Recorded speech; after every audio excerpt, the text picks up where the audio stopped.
Hey, boys and girls. I am so completely unprepared. This is just a horrible idea, but we're going to do it anyway. Did you find a link yet, Andrew?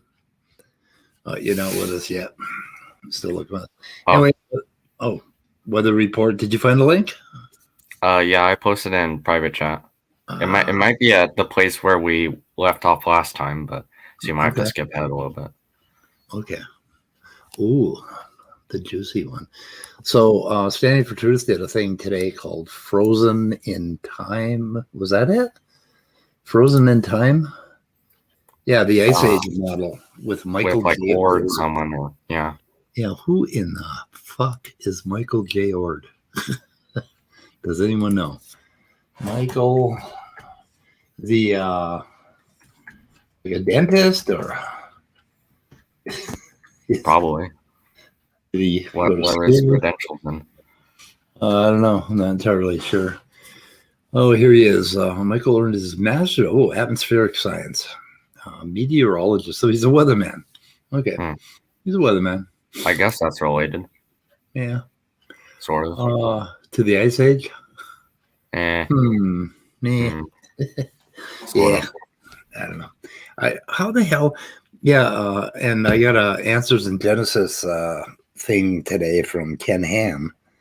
What do they call it? Their little newspaper that they send out. And he was in there. They had a little article, and they said something about, evolutionists think that there were 3 ice ages or something, and they took, was it 800,000 years? Was that it?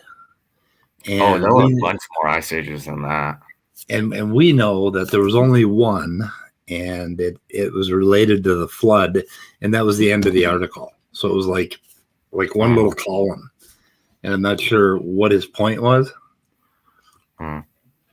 That's why I wanted to watch this, but I didn't get a chance to, and see what their little plan is about it. Like, glaciers are pretty thick, and they move kind of slow, and they recede even slower. So, like here in Minneapolis, they receded like 15,000 years ago the last time.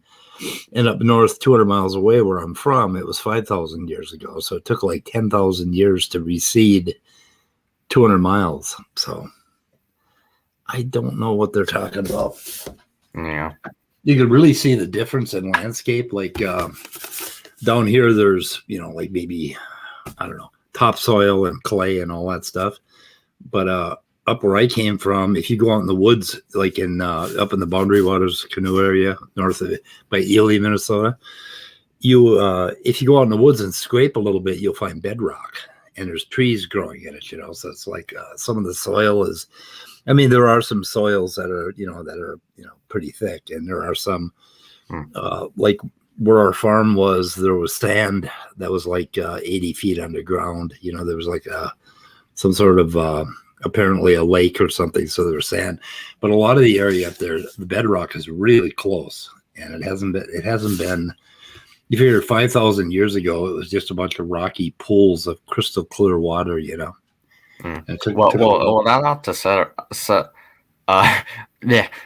ought to send up a red flag. They're like, okay, you have this explanation, global flood, that accounts for all of this or accounts for ice ages and volcanoes and what else do they think it accounts for?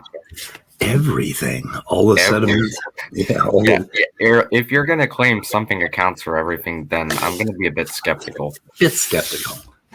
Yeah, all the finely laid down layers of sedimentary rock that have been pummeled and pressured into metamorphic rock of various kinds, and all of the volcanic flows, hundreds of feet thick that they have like out in Washington. All of that happened, I guess, during the flood year. Must have been a hell of a place. Hmm. I mean, the And environment. just for any people out there who might take this out of context, but like evolution doesn't explain everything. It explains darn well a lot in biology, but it's by no means all encompassing. Yeah, No theory is. it's not about the flood or the ice age. That's a different field. So. Right. Oh, first COVID shot for Vesta. Oh, nice. They don't install. They don't. Well, you got the chip, but they haven't installed the battery yet. That comes for your second shot. That's where they turn it on. That's when you can actually. Yeah. Yep. And yeah, the urge to install Windows, they do install that too. If you got the Windows shot, it's all a conspiracy by the Windows company. Yeah, there's also a Mac shot. Apple's doing it too. They have their own shot. I forget which one is which, but yeah, it's amazing how small they made those chips. You can barely see it in the needle. Goes through that little tiny needle. God, they're getting good. Oh yeah, kind of amazing. Complete zombification takes place in 2 to 3 business days. Right. Where did I put the video? The weather report. Okay. What was that called? I lost it already. Oh, atheists reaching new levels of stupidity. Was that the one? Oh yeah, that's the one I was in for like a segment of it. Yeah. Let's see. Before I get to that, what else is going on? I was missing most of the day. Just got home, very unprepared, and I was reading a little bit of Alfred North Whitehead, a very strange philosopher, and listening to a few lectures. And first of all, he sounded okay, and then I kind of started to hate him, and then I kind of started to like him. As usually is the case when you read a new philosopher or somebody you hadn't really studied before, it's a up and down sort of thing. Love, hate, love, hate. They'll say something you don't agree with, but it was pretty interesting. And he, with Bertrand Russell, I believe they jointly wrote Principia, right? The book on mathematics that made a lot of changes in mathematics. Wait, who? Bertrand Russell. Wasn't that Newton? Nope. Principia? Wait, was it a different Principia? Maybe it is. Okay, maybe I just woke up and things are not working in my head, but I'm pretty sure I got the book over here. Oh, what is that? Bertrand Russell. Oh my goodness. Let's see what he did. Well, socialist, mathematician, seemed to be.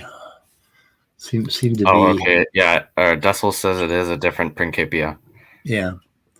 But it's is that the whole name? Yeah, Principia Mathematica. That one. Okay. It's a challenging read, I'll tell you. I don't think anybody's ever actually read it, but there are parts of it that are pretty interesting. So, yeah.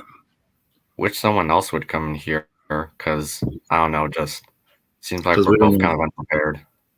We are unprepared, but anyway, the weather report is all about unprepared. It's kind of what we do here. It always turns out to be something that I. Oh, Leo's here. Cool. Yeah, I do. Leo, come in.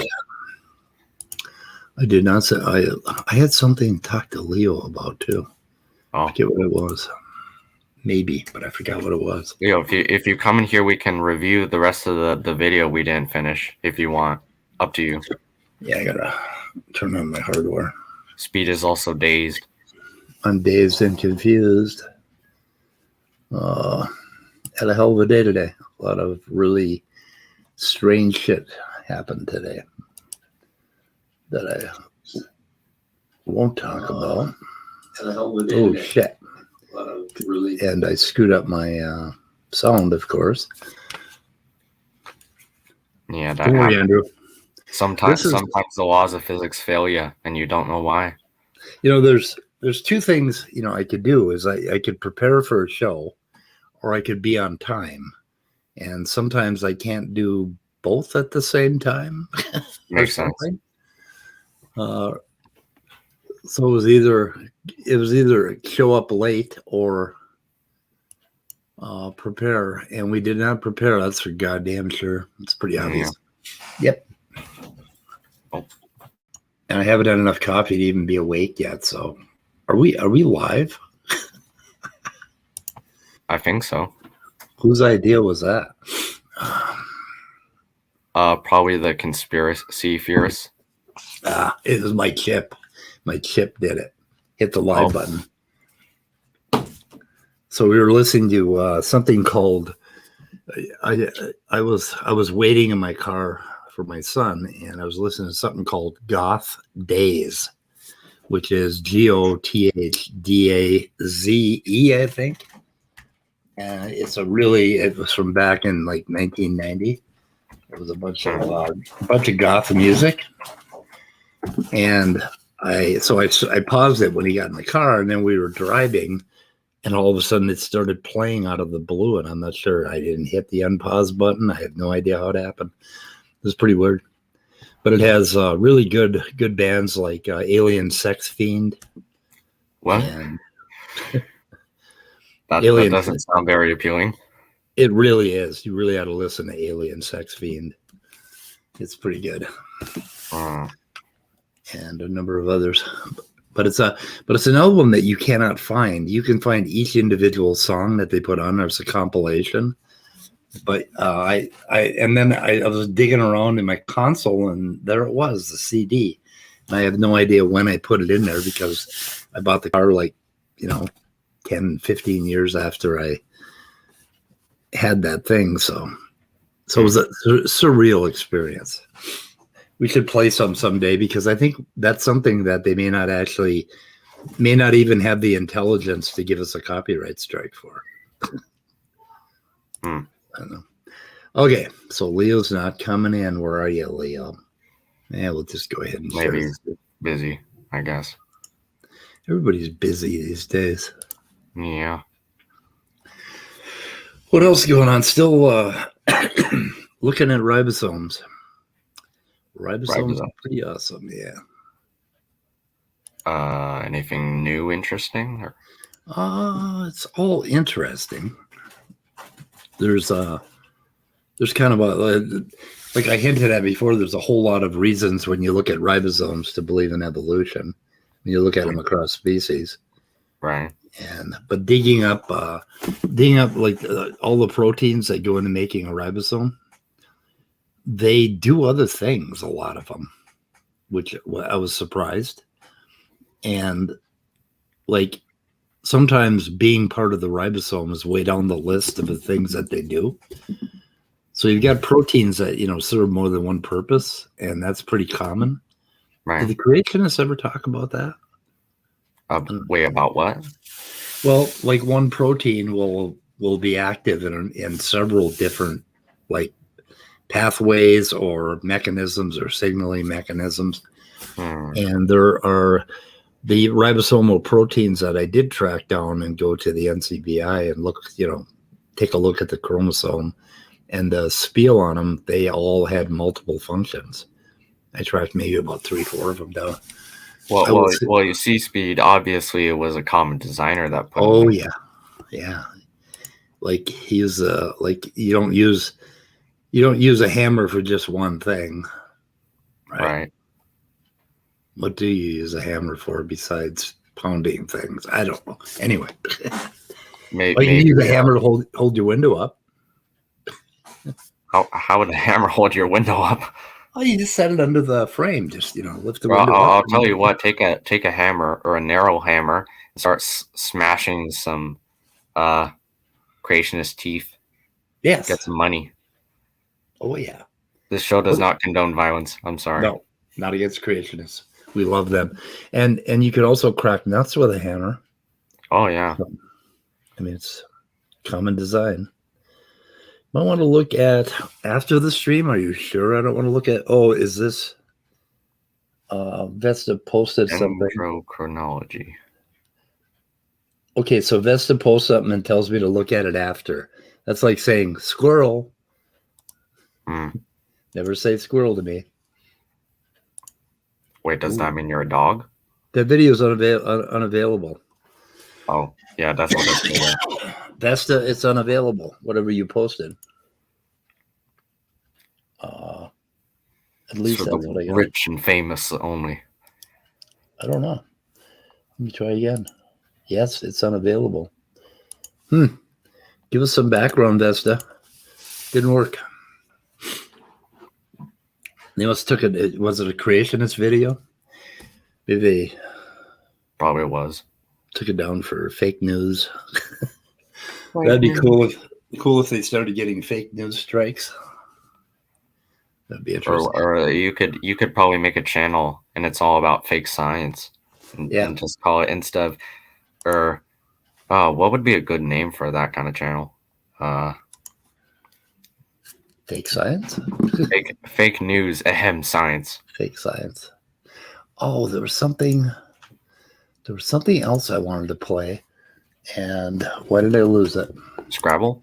No, actually, it's James Tour's good buddy, Professor Dave.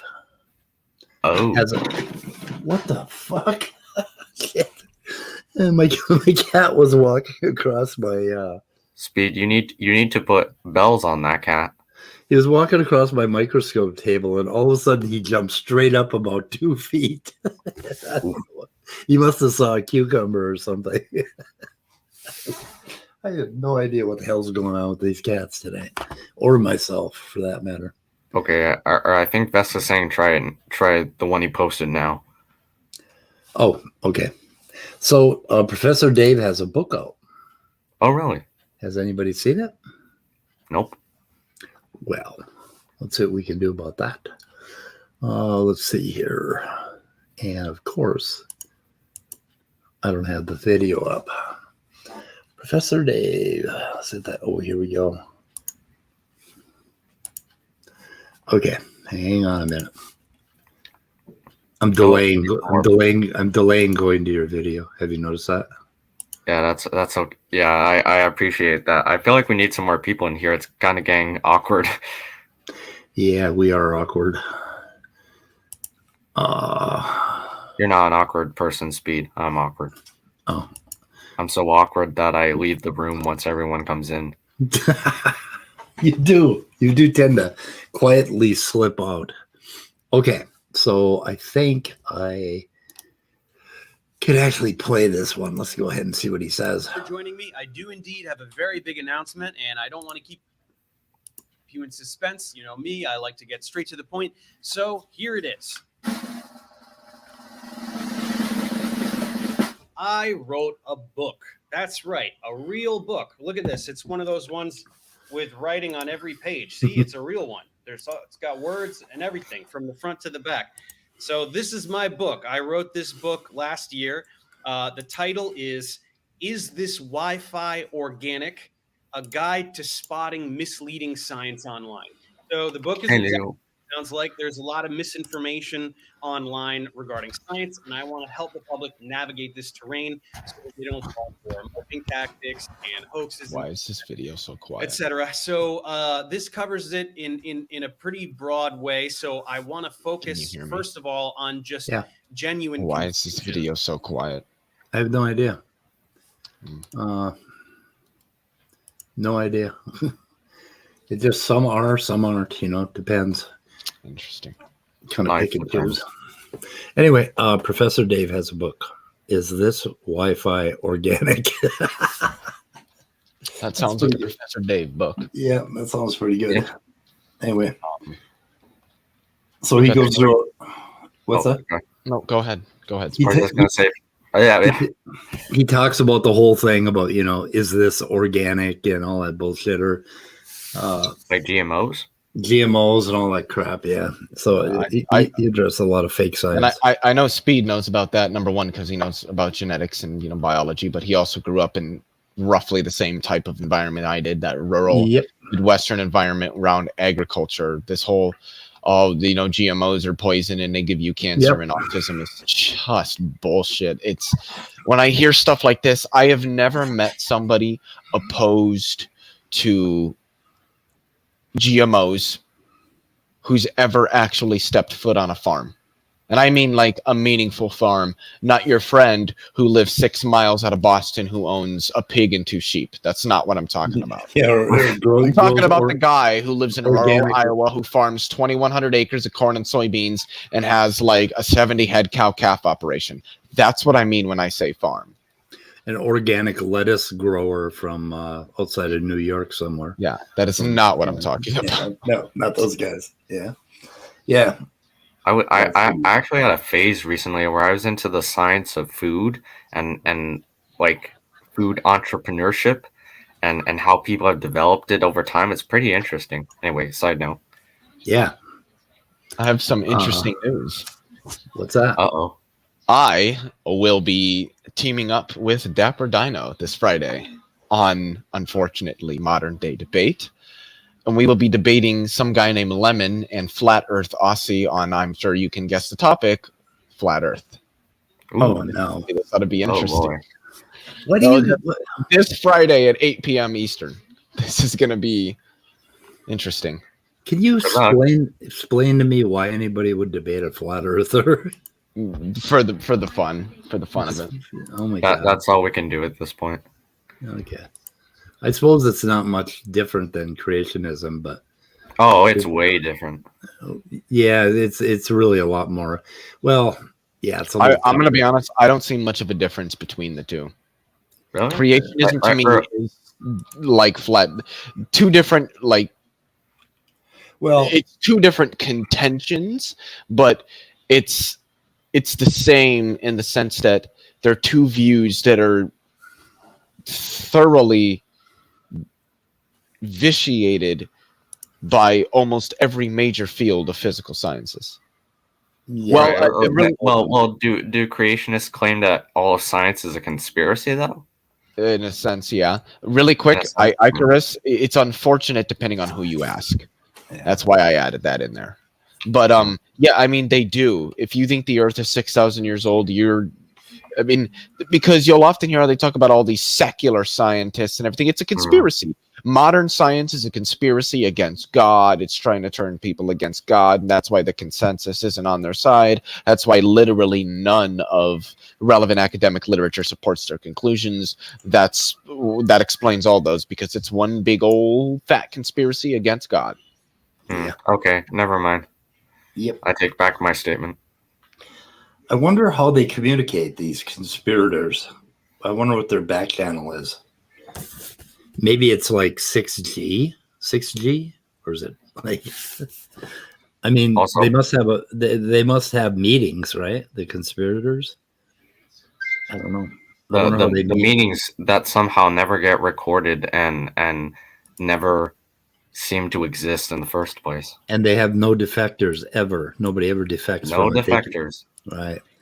I actually talked to someone recently, and apparently, surprise, surprise, scientists aren't very good at keeping secrets. No. Especially big secrets like, oh, we think the Earth is round, but it's actually flat. Yeah. Anyway, enough of that. Let's not talk about flat Earth. Okay. You want to look at this video? Yeah, sure. Or let's let Leo decide, because I kind of dragged him in here. So what do you want to do, Leo? What do you want to do, Leo? Yeah, that's cool. I'm just looking at some because Snaker's Right said, "Isn't Flat Earth Aussie the one who claimed that density is volume times mass?" The equation is mass divided by velocity, but I believe the opposite of mass divided by not velocity, volume. Mass divided by volume would be volume times mass, would it not? The hell? So where you can get the volume by dividing the mass by the volume, or you can get the density by dividing the mass by the volume, Well, anything that you can divide, you should be able to flip that, multiply it, and be able to get the same answer. I think you just have to flip the quantities. So volume would also be, density would also be volume times mass, wouldn't it? No, wait, no. I got that wrong. He said it was mass times volume. Volume would be, I believe, mass times density. Whereas density is mass divided by volume. Volume would be, I believe, mass times density, or density times mass. That's the flip. Okay. I'm so confused. I was overthinking it. That's the problem that I was having. You know, I knew it was a bad idea to have the weather report 5 hours late. Well, it is what it is. We can play this video if you want, though. Yeah. Okay. Yeah. No, you have to ask me. It's not my channel. I mean, it'll get us off the hook for a few minutes anyway. We can pretend we're listening. That'll be cool. Let's try. I want to address something that Andrew said in the chat. Andrew, wait, should we go over this part again, or should we skip forward? No. Yeah, we went over it last night or yesterday. How far was that? Yesterday? Mm-hmm. Fuck that seems like a week ago. I thought it was like, or wait. No, it was yesterday. Oh, I guess it was. Huh. Sure, it was. Yeah, that was the last bookmark I had. have not trained themselves. Okay, so he goes on about this for a while. So where the hell were we? Click play. Yeah. Just because they want to support naturalism, they'll just ignore that. The honest thing to say. Back it up a little bit. I want to hear what Sal's going on about. Yeah, we want to hear what Slimeball says. He got the #1 creationist because he's really, really good at convincing. I think we're good. Are we good? Good. Dude, okay, play the video. Research thoroughly, like Polyboy. Not even close. But I trying to get across. It is to ease and outs this. You can at school to get it. I'll be honest, but a lot of my classes, I'm not learning a whole lot. What? But the reason I'm doing it is it's one of those things where you have to. Wait, did he just say in my classes I'm not learning a lot? I mean, he did, but I would tell Emory, I think that's more a problem of you. It's a you issue more than it is like an institution or a teacher issue or anything like that. Okay, he's supposed to be in like a master's program, isn't he? And he's not learning a lot. I mean, I could understand saying that about the. Well, it's because he's not. It's a him problem, not a problem with the class or the instructor or the institution. Wow. Either that or he's just saying that to paint it off like, is post-secondary education, you don't ever really learn anything. People can learn this all on their own. Because he's been trying to kind of make that argument, and it's just like, you can learn a subject pretty technically on your own, but I can assure you very, very, very exceedingly rarely are you going to find somebody with a graduate, a doctoral level understanding of a subject who does not have a doctoral degree. Exceedingly rarely are you going to find that to be the case. I'm not saying it can't be. It's just going to be extremely rare. Extremely rare. Right. I'm way over here. I figured out why my cats are flipping out. Dude, is Sal lighting a cigarette? Is that a cigarette in his mouth right there? No, he's eating something. Guys, I just figured out why my cats are flipping out. I've got a bird in the house. Oh. I have a bird. Hold on a minute. I have a butterfly. At least play the video. Actually, no, don't play the video. Yeah. Come on, birdie. Come on. I guess for anyone who didn't see this before, or do you remember anything we said last time, Leo? Yeah, we were just talking about how some of the stuff, the argument that Emory was making about how, people have access to this information. You don't, a degree, sure, you have a degree, but it doesn't mean anything, and kind of explaining why that's both true, but at the same time, there's caveats to it, because it is true, You don't need a degree to understand a subject, even at a more advanced level than your average layperson. But at the same time, that should not detract from the value that academic credentials have. Even things like associate degrees and bachelor's degrees are still worth something. Right. Or like the way I put it, and I think maybe Speed, could you at least mute yourself, my guy? I think it's kind of cool. Now I have a butterfly net full of pens, and it's really interesting how that happened. But I have no bird. I will try muting myself if you guys want to talk. Thank you. Thank you very much. You were saying. Okay. So I was just saying, like, I guess, would you agree with, maybe they read this later on. I'm not sure. I honestly don't remember. But I made the claim that basically, okay, if you're arguing for the consensus, the scientific consensus, then you don't necessarily, like, it helps, but like you don't necessarily need to have a degree in something.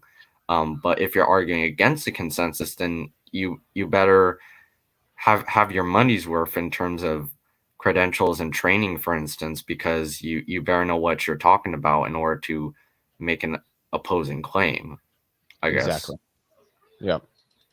Like, do you think there are any caveats with that, or is that for the most part true? Not really. I mean, if somebody's not an expert on something and they say, hey, look, the consensus of people who are experts is to this conclusion, so I think it's reasonable to take this conclusion as having merit, and that's the one that I'm going to assume, at least for the time being. Yeah, you don't need to have a degree, but if you're challenging that consensus, if you're bringing reasons why you think this consensus is wrong, you're going to need to have some sort of credentials, and it's certainly research, actual work that substantiates or at least lends credence to the objections that you have. A lot of people don't understand what a consensus, particularly an academic or a scientific consensus, is. It's not just a bunch of people who all say the same thing. It's the overwhelming majority of individuals within an academic field or research field, some sort of technical field, who have examined the same exact literature, the same exact data, have run the same experiments time and again, and they all keep getting the same exact conclusions, the same exact observations every single time, the same exact models and the same exact theories, explain it all in the same exact way. And so what you get is a high degree of confidence very broadly across all the relevant experts that the models that we have are accurate, they're descriptive, they're explicative, they're predictive. The data that we have is consistent, it's accurate, it's corroborated, it's been repeatedly tested and consistently confirmed. And so we are going to utilize these conclusions and move forward with the assumption that they are true and accurate because our experiments seem to indicate that is the case. They all hold each other up too. Everything holds everything else up. All the geology and biology. Corroboration. And this is the thing that people don't understand. This isn't a bunch of people that got together and said, "Yep, we all want this to be true, so we're all going to agree with it." It's we've all examined the same data, the same experiments, the same models, and they all point in the same direction. We have a strong reason to. I wouldn't really use the word assume. I would guess I would use the word presume, even if tentatively the models and the data that we have currently, and work from there. And we improve that with more data. If we get something that says, no, this part, it's a little bit different, it's more this than it is that, then we update our models and then continue moving forward. That is how science works. Science is not a thing. Science is not an object. Science is not really much of an ideology, although under certain definitions you might be able to consider it one. Science is a method. And that is the thing that people need to understand. Science is not an object. Science is not this... It's not science. I wouldn't even say science is monolithic. Science is a method, and it can vary. Its processes can vary from field to field. Right. Brian, brain bug. Oh, no, I got a question. Before, I know this isn't your field exactly, but birds are kind of like butterflies. Do they grow their feathers back? They molt seasonally. Why you get is the bird that was in your house? Is it injured? No, it just left a lot of feathers here while I was. It'll be okay as long as. Yeah. What kind of feathers are they? Are they flight feathers? They're flight feathers. Yeah. He seemed to be flying a little funny, but he took off. So I don't know. Oh, Speed! If only there was a website where you could just type in questions and get answers. But they closed down. They're closing down Yahoo Answers. So I didn't know Yahoo Answers was still around. Yeah, they're closing it forever on July 4th, I guess, or something. So who gives a shit? Welcome, Brainbug. Thanks for joining us. Hi, Brainbug. Hey, everybody. Oh, that was intense. Jesus Christ. I was wondering why my cats were they were like levitating every now and then. It was because there was a bird in the house. It's like shit. We should continue with this video because I did want to hear what Sal was saying. I do want to hear what Sal has to say. Okay. Let it play. Hold on. But the reason I'm doing it is it's one of those things where you have to do it to get ahead. Because even though I know a lot because I research in my free time, it doesn't show up on your resume. So you kind of have to. Now let me put it out there this way. I'm in no way saying that a scientific degree is useless. Wow. It's not. It's very useful. And that kind of education and that kind of practice is very helpful. I can understand why this guy doesn't want to use his real name and get associated and have the school find out what he's saying about them. Can I really quickly, Speed? Can I tell you what Emory's whole thing is here? What he does? I've been listening to him for a while, and the way that he talks about academia and a degree and having a degree, the way he talks about a scientific consensus, all these things. The thing I've noticed about him is he's trying to make it seem like having an academic background is certainly a merit to be considered when having a discussion and taken seriously when having a discussion with somebody with an academic background because hold on, because he himself has an academic background, but at the same time, hold on. At the same time, he's trying to simultaneously downplay the merit that an academic background has because he knows that the consensus of relevant academic professionals disagrees with his conclusion. He's just trying to play both sides at the same time here. I've noticed that about him. He's contradicting himself like within 15 minutes, like over and over again. Like what, do they teach you anything in college? If they do, then you would have some authority, or don't they? And then you wouldn't. So I don't get it. Anyway, very interesting. So I think what he's saying is that all the research all the stuff he's actually learning, he's learning by his own reading of papers. And we saw how him and Sal read a paper, so I really kind of doubt he's getting a good education. I don't know. Well, it seems to me like he's saying, well, having a degree is worth something. It's definitely useful. It's helpful. You should, listen to people that have degrees. They've done the research, they've taken the classes. But I'll tell you what, having degrees is overrated. You shouldn't listen to everybody that's got one. I mean, there's so much bias in what all these people say. He's just talking out of both sides of his fucking mouth. That's exactly what he's doing. Wow. Interesting. Okay. I'll let this dude in, and then we'll go on. I think Sal's going to stay. Okay. But I'm also not saying that just because someone doesn't have a degree, that makes them automatically incapable of having a discussion about a topic. And that's what I find a lot of atheists and evolutionists think. They think that if you don't have a PhD and agree with them, but if you don't have a PhD and agree with them, you're an idiot. And I'm sorry, that's not true. Or some of us don't. Well, you know why they say that? They don't really have any real arguments. Run out of foreskin fucking irony. That was a real argument that they just put out.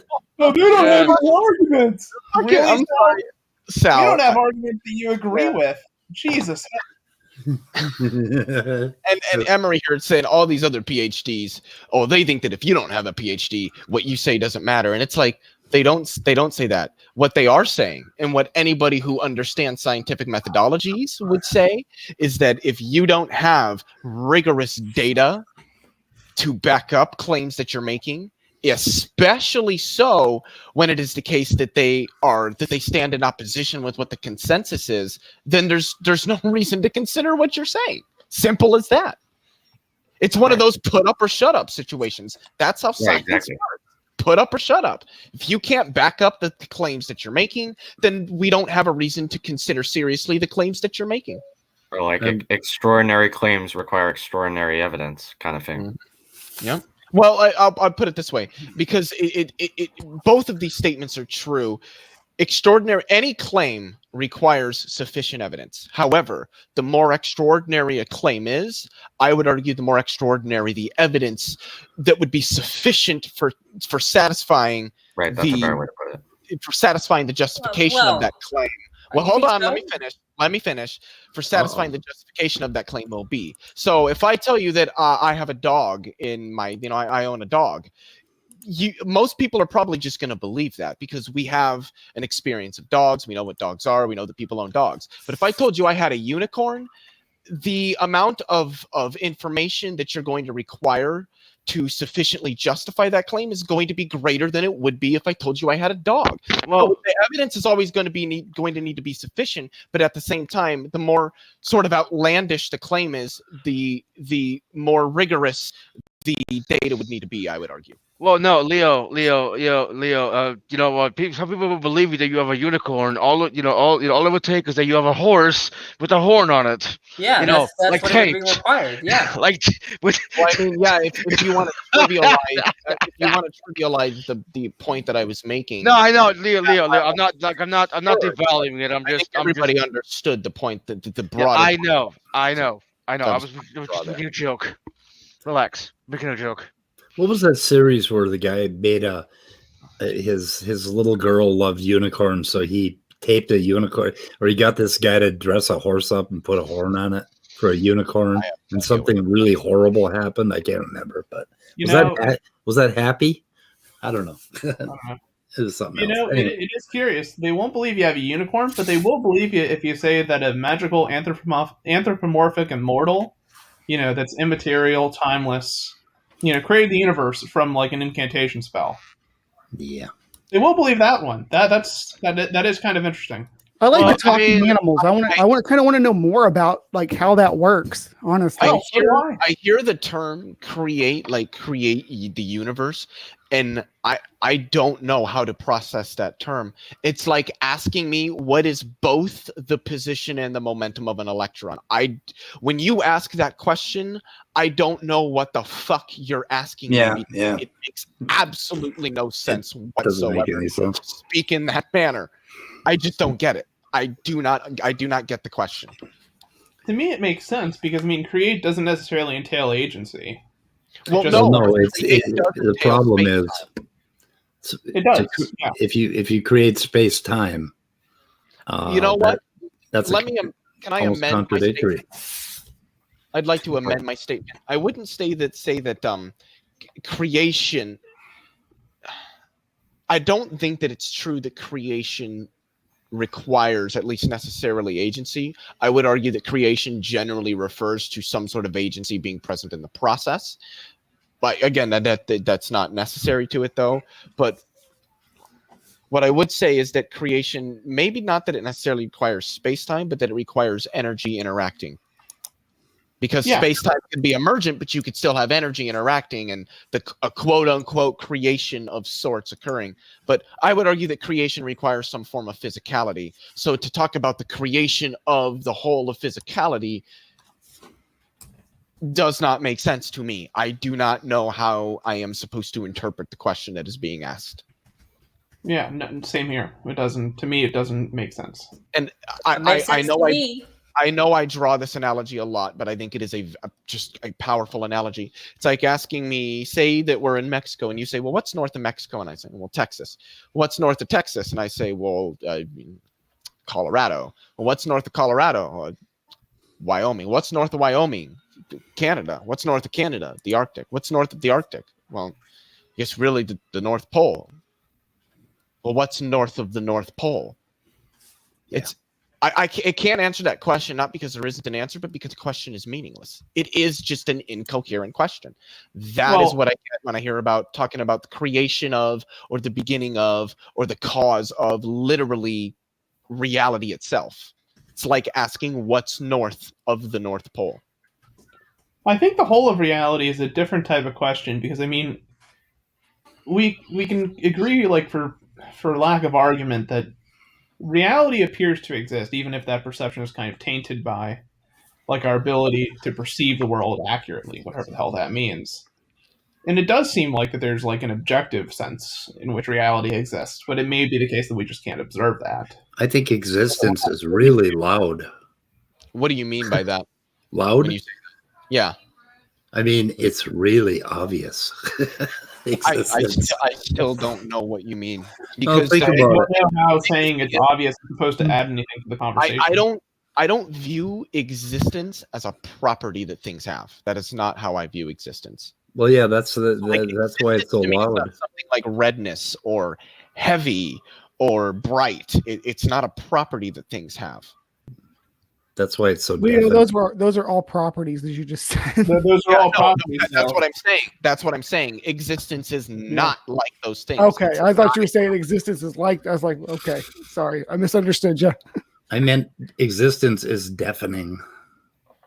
I don't know what you mean by that. Just use another synonym and everyone will understand. Hold on, I got an idea. Existence is suffering when Danny's in here. Oh, I don't think so. I think is that like a hyperbolic thing to do? I'm just fucking around. I mean, have you ever read a poem? By the way, doesn't that render the statement that God exists to be a trivial statement? Super hot take here. I think Danny actually contributes quite a bit to conversations. I just don't think a lot. I think so too. I didn't finish. I just don't think a lot of people either want to or have the capability of contending with some of the things that he says. I do have some criticism. His contribution tonight has been extraordinary. I told you. I told my contribution is that you can continue to give synonyms for what you mean. Maybe people will understand you. I think your contributions have been extraordinary, Danny. You have been so well behaved. Thank you. I don't thank you enough. Okay, so I'm gonna go ahead and play. We're getting to the Sal part. Yes, I would like to hear what Sal says here. Okay. They'll make up this side stuff, and they're saying, well, James Stewart doesn't study origin of life. He's a synthetic chemist. Did you see where a lot of the papers who wrote them? They were synthetic chemists. Mm-hmm. Yep. And so that's what kind of gets me. It's like, okay, they're synthetic chemists who study the origin of life. I thought I was the one that called foreskin. Anyway, can we please pick a different word than foreskin? It's getting cringe saying that now. Is it? Yes. Thank you. Thank you. I'm sorry. It's been cringe for a while. Whose idea was that? John Peterson's? No, it was Speed's. It was Ian Ken. Well, no, but you took it and ran with it and made it the word. We need a different word. Anyway, God damn it, I forgot. Oh, no, I know what I was going to say. Maybe I just have a very, very limited understanding of the field. Maybe I've just only examined a small amount of the literature that's out there. I mean, and I'm not being like sarcastic. I'm being serious when I say that. But I've read, I would consider, a fair amount of literature. I've read over a dozen pieces of technical literature, technical papers on origins of life research. And most of the people that are writing them are biochemists or molecular biologists or molecular geneticists, evolutionary geneticists, evolutionary biologists.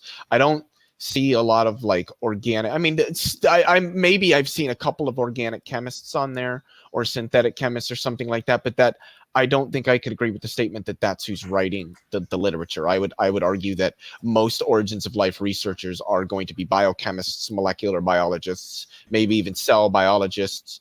Like I said, molecular geneticists, people in those specified fields. But maybe I'm wrong. I don't know. Certainly not something about like nanotechnology or something like that. Yeah, and it is true. Oh. James Stewart is not an origins of life researcher.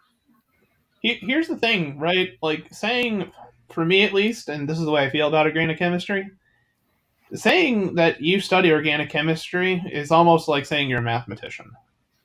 There are so many ways that organic chemistry as a field can be applied to things, it's ridiculous. Yes. So, like, people use organic chemistry to develop, like, synthetic materials. They use it to develop biological markers for, like, research or, like, molecular biology. They use it, like, for medicinal purposes, all sorts of crap. You name it, it's there. So, there's a difference between, like, a person being trained in synthetic chemistry and a person being trained in synthetic chemistry while also being able to talk about origin of life.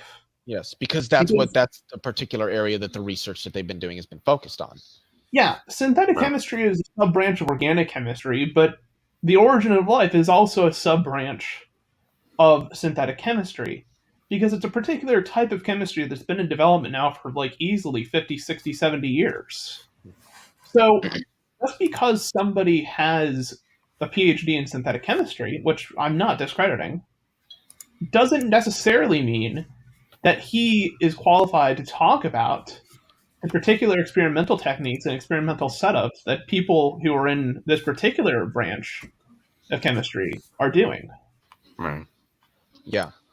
So it's just confusing. It's just confusing like terms in this case. Yeah. And I'm amazed like that Sal's making like this hasty of an argument. Mm-hmm. So did you guys? But go ahead. Well, no, I just wanted to say I recently came across an interesting article about scientists actually finally creating synthetic life that divides. Like, really? I shit you not. Yes. I will actually link it in the side, so we could take a look at it, and next time in the creation it says, "Well, life was never created in the lab." Yeah, fuck you. There. But the thing that I wanted to say, I think a broader point here is there you go. When it comes to origins of life research, you can be a biochemist, molecular biologist, an evolutionary biologist, a geneticist, an organic chemist, a synthetic chemist. It's not so much about your field. I mean, to an extent there is, but for the most part, it's not so much your field as it is the field of research to which you're applying your field. So you can be a synthetic chemist, but if your research has not been primarily focused on origins of life, you can be a biochemist and it's the same thing. All those different subfields. That's great that you have a degree as it relates to that field, but was your area of study, was the primary focus of your study origins of life? That's the question. Because if not, then if I'm going to consider what somebody is saying, it better be in line with what most scientists and what most scientific literature is saying. Because if not, then I'm going to assume that they have a misunderstanding of the field. Take it with a grain of salt, basically. Mm-hmm. Moving on. Hey, yeah, Speed, you want to finish the video and then look at the article, or what are you doing? I put the article in the description, and we could look at the article, but yeah, we got to get to what Sel has to say here. All right. And I put a bunch of suggestions to replace foreskin in the chat, and I'm waiting for people to vote on it. So we will do that once we've done this. Do we really need a code word? We do, because otherwise you won't be able to get my attention. So because sometimes I don't know. What's wrong with like pineapple or something? Pineapple for wussies. It's for wussies. It needs to be a little bit more risky. What if I'm talking about the evolution of bromeliads and bromeliads, and then we have to say pineapple because it's a bromeliad. You're right. That won't. You're right. Horrible idea. What was I thinking? Right. That's what I'm saying. Yeah. How about platypus? Get it together, Danny. I got to get for that kind of crap. I got to get. It's more of a phrase than it is a word. But pump the brakes. Just say, "Hey, pump the brakes." All right, pause the video.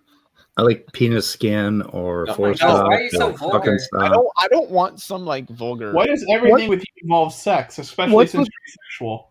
What's with the genital fixation? That's what I want to know. You use your penis for sex? That's what I do with mine. Speed is a degenerate. Apparently, you figured out a new way to engage the process of reproduction. I don't do that. So I don't know what you're talking about. So. Well, you've reproduced, have you not? I guess so. I don't know. I was pretty blackout drunk at the time. No evidence. I guess that you did. No, they haven't. No testing has been done. So anyway, moving on. Or before we move on, can someone respond to something SFG just put in the chat? Oh, fuck, is he here? Which one? Let him in here. Which comment? The second to last one. That one? Is that the one? No, the one after that. 40 plus interviews with top young Earth creationist PhDs got them running.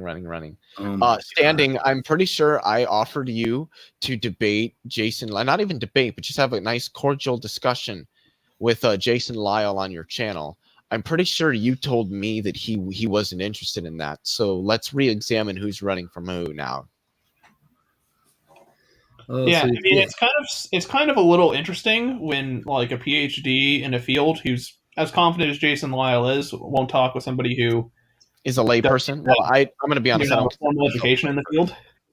I consider myself a step above that, but I will say congratulations on the milestone there, SFT. 40 plus PhDs is finding that many PhDs that are willing to come on the internet and talk to you is not a small feat. So congratulations on that.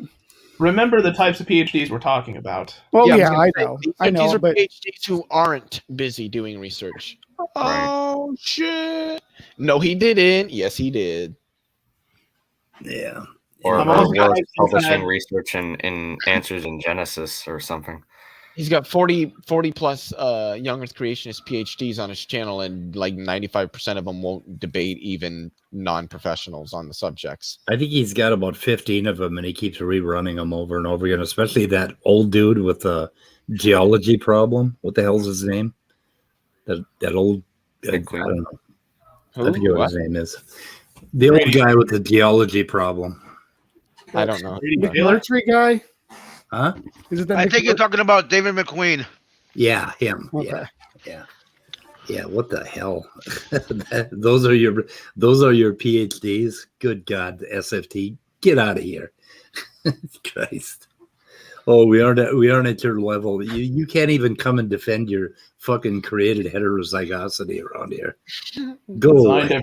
Whatever the hell it says. Whatever the hell. Yeah, however in the hell that works. Anyway, okay, let's see what Sal has to say. Sure. Can't acknowledge some of these guys. Just can't acknowledge. Okay, never mind, I guess. But you can't counter the argument. So then this is a veiled ad hominem attack. But I'll tell you why James Tour doesn't publish an Origin of Life. He has more integrity to do something so stupid and dishonest as to say, hey, I came up with this very careful recipe to make this chemical. That shows how it can happen in a prebiotic earth. That's dishonest. That's the Origin of Life industry right now. And to say then that he hasn't published in it, that's not a good criticism. Stop the video. Who had as much integrity as a code word. Sal, first of all, I don't know how much of James Tour's you listen to, but that's not James Tour's like main critique against the field.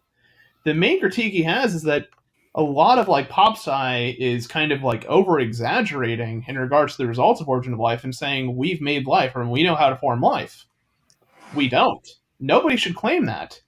James Tour doesn't appear to be contesting like the chemistry that forms like these prebiotic compounds.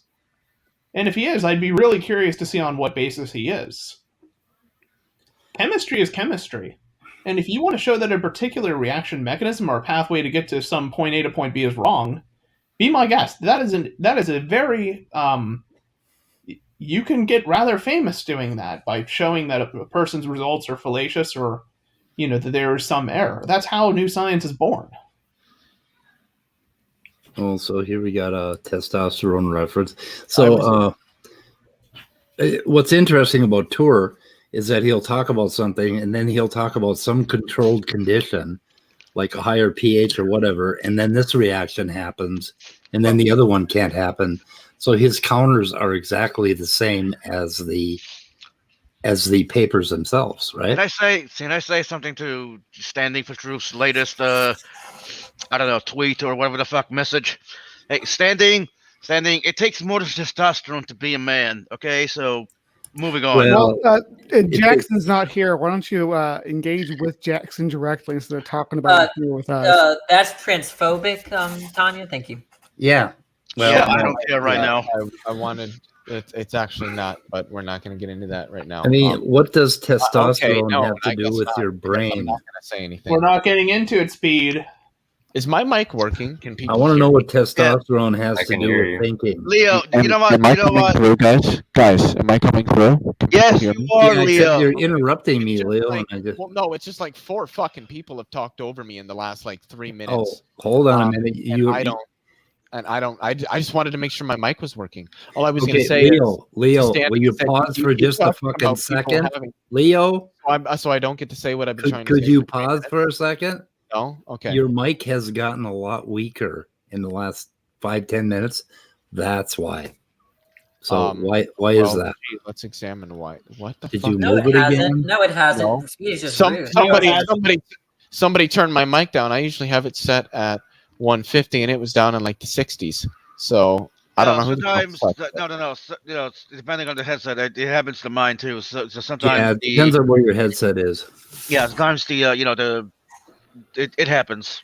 Anyways, what I was going to say was Standing for Truth wants to talk about having balls, but isn't setting up discussions between his so high and mighty young earth creationist PhDs with debates against actual like PhDs in the subject that aren't complete and total fucking idiots. So you start doing that and then come talk to me about having balls. Instead of bringing the same people into an echo chamber. But that'll never happen, so you're going to have to worry about that. All right, let's see what Sal has to say. More genital fixation. Organic chemistry and how he doesn't I've understand. got big balls. Oh, so Stephanie thinks he means backbone substance grounding. I don't know what that has to do with thinking either. James Tour, who'd want to do pseudoscience like that? Dishonest science. I couldn't live with myself if I built an experiment that was carefully designed. If you didn't get, if you interchange some of the pages of your recipe. Oh, I want to clip that out. I couldn't live with myself if I did an experiment that was carefully designed. That's a good one. That is. And it doesn't work. And then to say this will happen in a random soup. I couldn't live with myself. Don't most experiments some of these fail, people though? probably can because they actually believe it, somehow in their, that's where they have this compartmentalization of their skeptical mind. Just because they want to support naturalism, they'll just ignore that. The honest thing to say is that, boy, we really had a hard time doing this. It's hard to imagine how this could happen in prebiotic soup, but they don't say that. Because that's not. Here's what they actually do, Sal. Here's what they do. They design environments that resemble the prebiotic earth, and they test for reactions that could have occurred there. That's what the majority of the field is doing. It's almost like we're trying to simulate environments that could yield viable chemistry. So I don't understand in what sense it's pseudoscience. Have you ever read an Origin of Life paper, Sal? Like stuff that comes out of the work of like Sutherland and stuff like that? All the way through? Yeah, because right now you're talking as if you haven't. Because right now you're talking as if though you have like a PhD in like theoretical organic chemistry, and I highly doubt that. For the reason that you've said you haven't taken organic chemistry. Or any chemistry. And given the conversation like 5 minutes ago about how we shouldn't be so shouldn't always trust authorities, why should people trust you exactly in you airing your grievances on the Origin of Life problem instead of listening to the people doing the research? Yeah. The irony. Move forward. Sure. Yeah. And for a community that claims to be skeptical, why not get outsiders to talk? See, that's a double standard. It's like, okay, we'll be skeptical when it suits us, but then we won't when it doesn't suit our narrative. What? Let me jump in here because Red Barrel Rider just left a comment in the chat where he basically said, "Oh, we love to cite legit papers, but then ignore the conclusions." Yeah, because the conclusions are garbage half the time. I remember reading through a paper. Wait, this what? was a paper that Hold came out on, like what? a year and a half ago. It was talking about. Are you kidding? Did he just say, "Yeah, we cite papers, but fuck the conclusions of those papers because those are garbage"? You're garbage, man. I'm curious. You're gonna need better than to just like make comments that like a 14-year-old can make. This is what I meant, guys, when I said like a month ago that Emory is a weaselly fuck. He's just a weasel fuck. Oh, there's 2 weasels here. Well, there's 3 weasels on the screen right now. So we could do it. These fucks. Yeah. 3 weasels. Homo floresiensis. or something related to floresiensis. It was a supposedly new proto-human fossil that it came out. They found it in the Philippines or somewhere in Southeast Asia. I don't remember exactly where it was. But the paper essentially, what is he talking about? He's talking about Homo floresiensis that was like discovered in like the 80s or 90s. The hobbits, the ones from Flores, and I believe they were never considered proto-humans. They were considered a sister group to, I believe it was Homo erectus at the beginning, but they've kind of moved away from that. I don't know where they currently are on it. I haven't read any work on it in maybe a year or two. But I mean, he doesn't seem to it's bullshit. It sounds like he just heard of these, that he just heard this. It's like he doesn't seem to know what he's talking about. Let's see what he has to say about him. The whole paper, you read through the paper, and it's just like, and it's basically saying ape like, all the way down. You get to the conclusion, and it says, therefore, we classify it as Homo. Okay, pause. I went, the entire paper, you've been calling this. So, to classify, to say it's ape-like is completely irrelevant to then classifying it as humans, because humans are ape-like because we are nested among the hominoid apes. Our features are hominoid, and that's what they mean when they say ape-like is synonymous with hominoid, which is why we classify them as hominoid. Right. You mean to tell me? That there's almost a reason why taxonomy exists? Right. Well, Emory is literally sitting here saying, "Hey, we're saying that it consistently, we're saying that it's this. It consistently has a description of this category, so we gave it this category." Guys, that's just crazy. Why would we do that? Fucking, I just don't understand their arguments. It's like, do you hear yourself when you talk? I don't think they.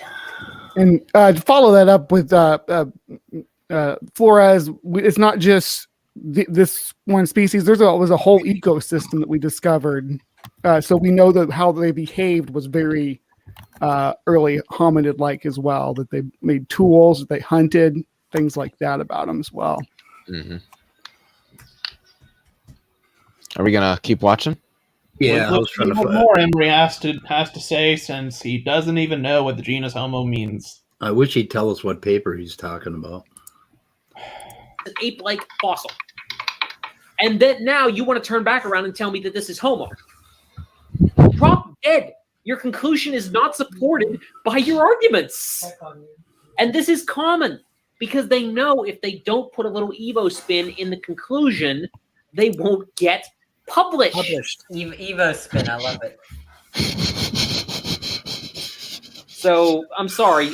Just because I'm going to start using that. I want to see their data, because a conclusion is an interpretation. It's not fact. It's them drawing a conclusion from their data. So I don't want to see your conclusion. I want to see your data. Yeah. Well, hold on.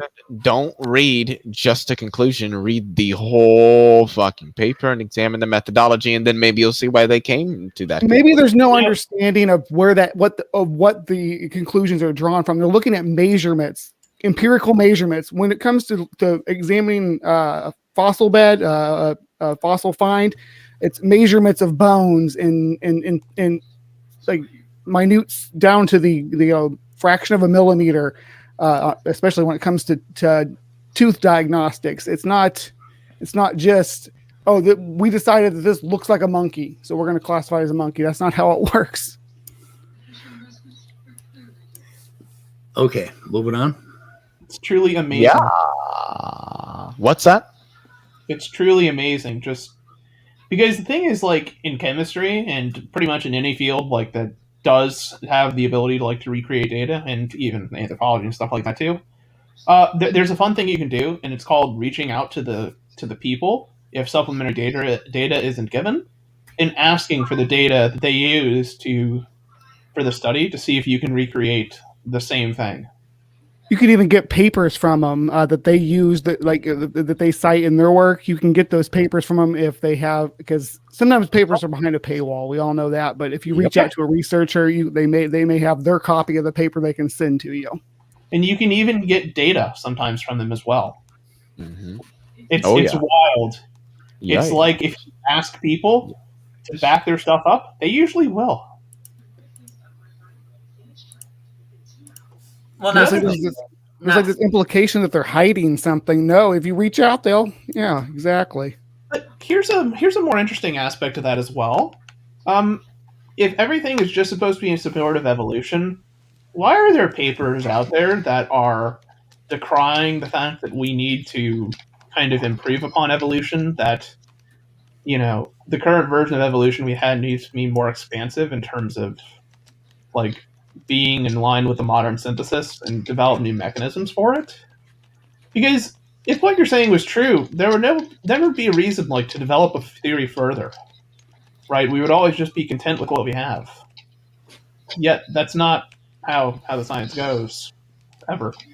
Do you see any data here? Is there any data in this? By the way, Standing for Truth, the link is in the chat. Feel free to come in if you think you've got the testosterone. Standing won't come in. He won't dare. No, he won't. Well, Brenda, there's like an easy. Brenda, you're really mad. Brenda, are you driving? What's the problem? Oh, you're real noisy. There's a lot of noise. It sounds like there's like an air conditioner or like a fan or something running in the background. Yes, there's a fan. You might what want to else shut that off. let's see what else Sal and Emory are waxing lyrical about. Can you turn it up? What? The fan? Yeah, I probably could. Please, thank you. Okay. Danny, what the fuck are you? God, you're such a troll, Danny. Is this data? Is it data or is it data? Wait. To the thing, it might tell you. Is it data or is it data? Which one is it? Data. Oh, more data. A lot of data here. I don't want data. I want data. I say data entry, but if I'm looking at just data by itself, it's data. Data. Hi, Danny. Hey, Brenda, what do you think of today? Daniel. I'm super bored this evening. Well, but what do you think about the whole fiasco with Pine Creek today? What happened? I tried to stir things up, but nobody was biting. What happened? I mean, I couldn't. I was trying to play off you, but I couldn't. It was hard to for some reason. I had a hard time. What happened? I went on a stream and fought with Pine Creek. Over. They wanted me to say that I ought to, if I watched someone resurrect before my eyes, or I should say, if I saw someone, a corpse that opened their eyes, did the whole Wolverine self-healing thing, and then like spoke to me, that I should doubt my cognitive faculties before I came to the conclusion that they resurrected. And I was saying that they couldn't appeal to anything to support that. Yeah, that would be really What the fuck was that? How many times in this stream have we told you put the phone on silent? Jesus, how? This would be the first time immutable. No, I said it like several times during the scientism talks because it happened several times. Oh, you mean in general? You mean on my YouTube channel in general? Yeah, probably like, 6 times. Of course, of human interaction between the person called immutable and the person called speed of sound of gravity. Probably 6 times. I don't know. But have they expressed the desire for you to turn off your phone? Yeah, I don't know. They never have. They always do after it goes off, but I mean now it's not going off anymore. So what's the point? Peter is trying to allude to something about me through that. What's the point? Catch it. Who is? What? Who's doing Are we what done now? with the Emory and Sal just ranting video? Yeah, I was hoping to listen to some more of that. Working on it. So is this better? Because I turned off the fan. Oh yes. Yeah, now it's better. Wait, now I can't hear anything. Darn it. Shut up. Stop it, Danny. Welcome to the conversation, Brenda. Well, Danny, eventually somebody will be coming out here and screaming at somebody at the second floor to let them in so they can buy drugs. Nice. Yeah. Okay. I was actually hoping that Standing would jump in, but Standing, buddy, come on. No, he thinks he's so good that he would look like a bully if he talked to any of us. That's what we Standing, want. what's the more reason for you to come in? I will gladly be humbled by your intellectual prowess and the vast knowledge and bursting new theories that are waiting to be embraced by a scientific community that you have. Our minds are unburdened by genius, and they require the intellect of Standing for Truth to come in and fill them with all the knowledge in the world. So, Danny, I've been cleaning all day. My kitchen, been cleaning. Oh. Yeah, I got my girlfriend to do that, so I'm ahead of you. No, I don't have anybody to do work for me, so I don't have that. Yeah. You got your girl. Oh, Speed, please share the most recent comment that Standing for Truth made. Oh, do I have to? Danny, you got your girlfriend to do that? Yeah, I manipulated her. I thought you were the submissive one. No. Didn't I catch you somewhere? No. That you wanted to be a sex slave? Oh, no, only to men, not to women. Danny's a top. Danny's definitely a top. I'm a top for women. Women can't be top. Yes, they can. Well, No. Danny, I've interacted with you by the long way- enough that I know for a fact that women can be top when it comes to you. No. Yeah. Well, if women were top for Danny, they'd crush him. Yeah, probably. There's lots of women that are definitely tops. Definitely. By the way, there's a difference between on top and top. No, I'm talking about top. Yeah, That was not helpful. That was. That's just a contradiction. So, what's the conversation tonight? Oh, we're just going over we're a video. listening to Sal and Why not? the other Emory air their grievances about what they don't understand about science and evolution. Yeah. They're having a problem with science. Well, Sal understands science, doesn't he? Apparently not. But he's a bio. Wait a minute. Is he? I forget. Is he a PhD? I am inclined to disagree with the statement that he understands science. No, he's got I think he's got a bachelor's in physics from a real university, and then he got some kind of a degree in biochemistry from a fake university, I think, or I don't know. I don't know how fake it was, but it wasn't that great. And I don't know what he does exactly, but he's certainly not a molecular biologist. But doesn't he work in a lab? No. He works as a paid consultant for John Sanford to dredge up research for his creationist bullshit. That's what he does. Well, I don't know these things, so I just don't know. Can I address the comment that you pulled up, Speed? Yeah. Yeah, because Standing seems to be liking Raw Matt a lot, who has what was that, a PhD in truthology from Christian Tech or something like that? Something like that. Well, standing. I would like to debate you. Erica pretty much humiliated you, Standing, and I'd like the opportunity to do the same. Like she did humiliate him. I mean, hands down. Who hasn't? Me. Multiple Doesn't Sal times. have a I'd master's say. in like aerospace engineering or something like that, or like some form of physics? You haven't yet, Leo? Who has a what and where now? Somebody Sal has a master's degree, I think, in like physics of some kind. Sal has a master's degree in applied physics. Is it a master's or is it a bachelor's? Sal has a master's degree in applied physics. Does he really? That's impressive. That's not nothing. The guy is not stupid, so I mean, Right. I've never actually thought that Sal was stupid. Oh, that No, doesn't suit Speed's narrative, though, so. I thought he was just disingenuous. I think in some senses, did Speed? Wow, God, Speed, you're such a dick. Yeah, he's got a master's in applied physics from Johns Hopkins, and presently working on a PhD. Wait a minute. No. In Oh, he's younger. Okay, so he was working on a PhD, and I think he quit because it was a lot of people quit PhDs because they are a lot of bullshit. So that's okay. So then let's see, what else does he have? You really just kicked Danny? God, you are such a I fucking... did kick Danny. He's a dick. Pete is just really frantic. You're such a sour little pussy. Keep in mind, Leo. He likes that. Wait, he likes to be beat. He just said he wants to be a sub to men. So remember, he will not tolerate. I'm just helping him out. He likes the way you punish. He will not tolerate philosophical frameworks that disagree with his own particular weird one. Yep. Whatever the fuck it is. Yep. Yep. Totes. Okay. Totes. Are we let's see. Number one, are we going to get rid of this comment that's covering up two beautiful faces? Number two, are we going to listen to any more of this video?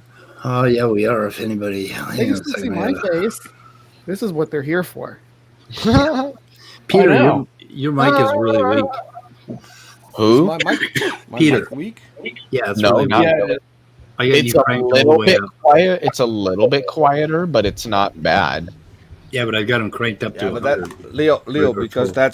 that's because you rather not hear me speak.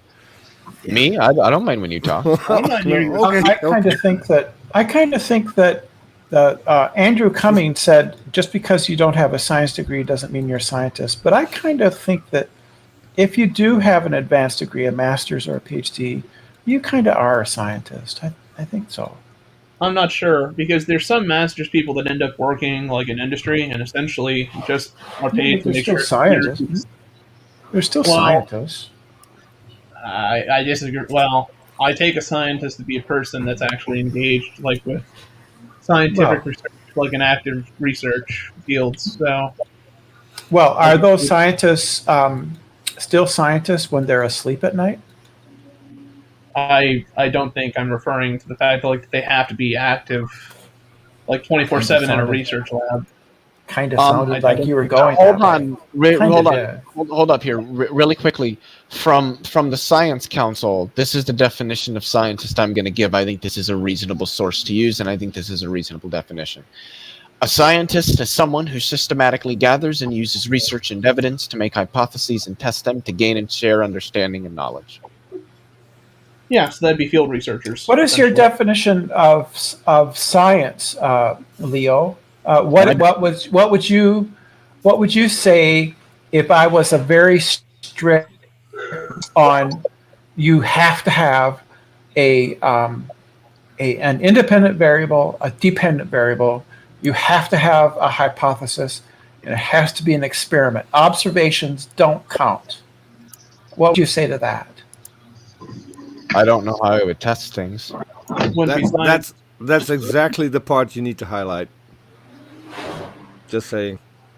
That would not be science. That would not be science in that case. It'd be very close to it, but not quite science. You know, there's a similar problem with the word philosopher. Like, I don't consider myself to be a philosopher until like I want to publish stuff and do research and actually like, you know, like it's kind of tricky how you who's a scientist, who's a philosopher, who's a mathematician. Like, how do we establish the profession? Yeah. Do you think sociology? Do you think sociology is a proper science, Danny?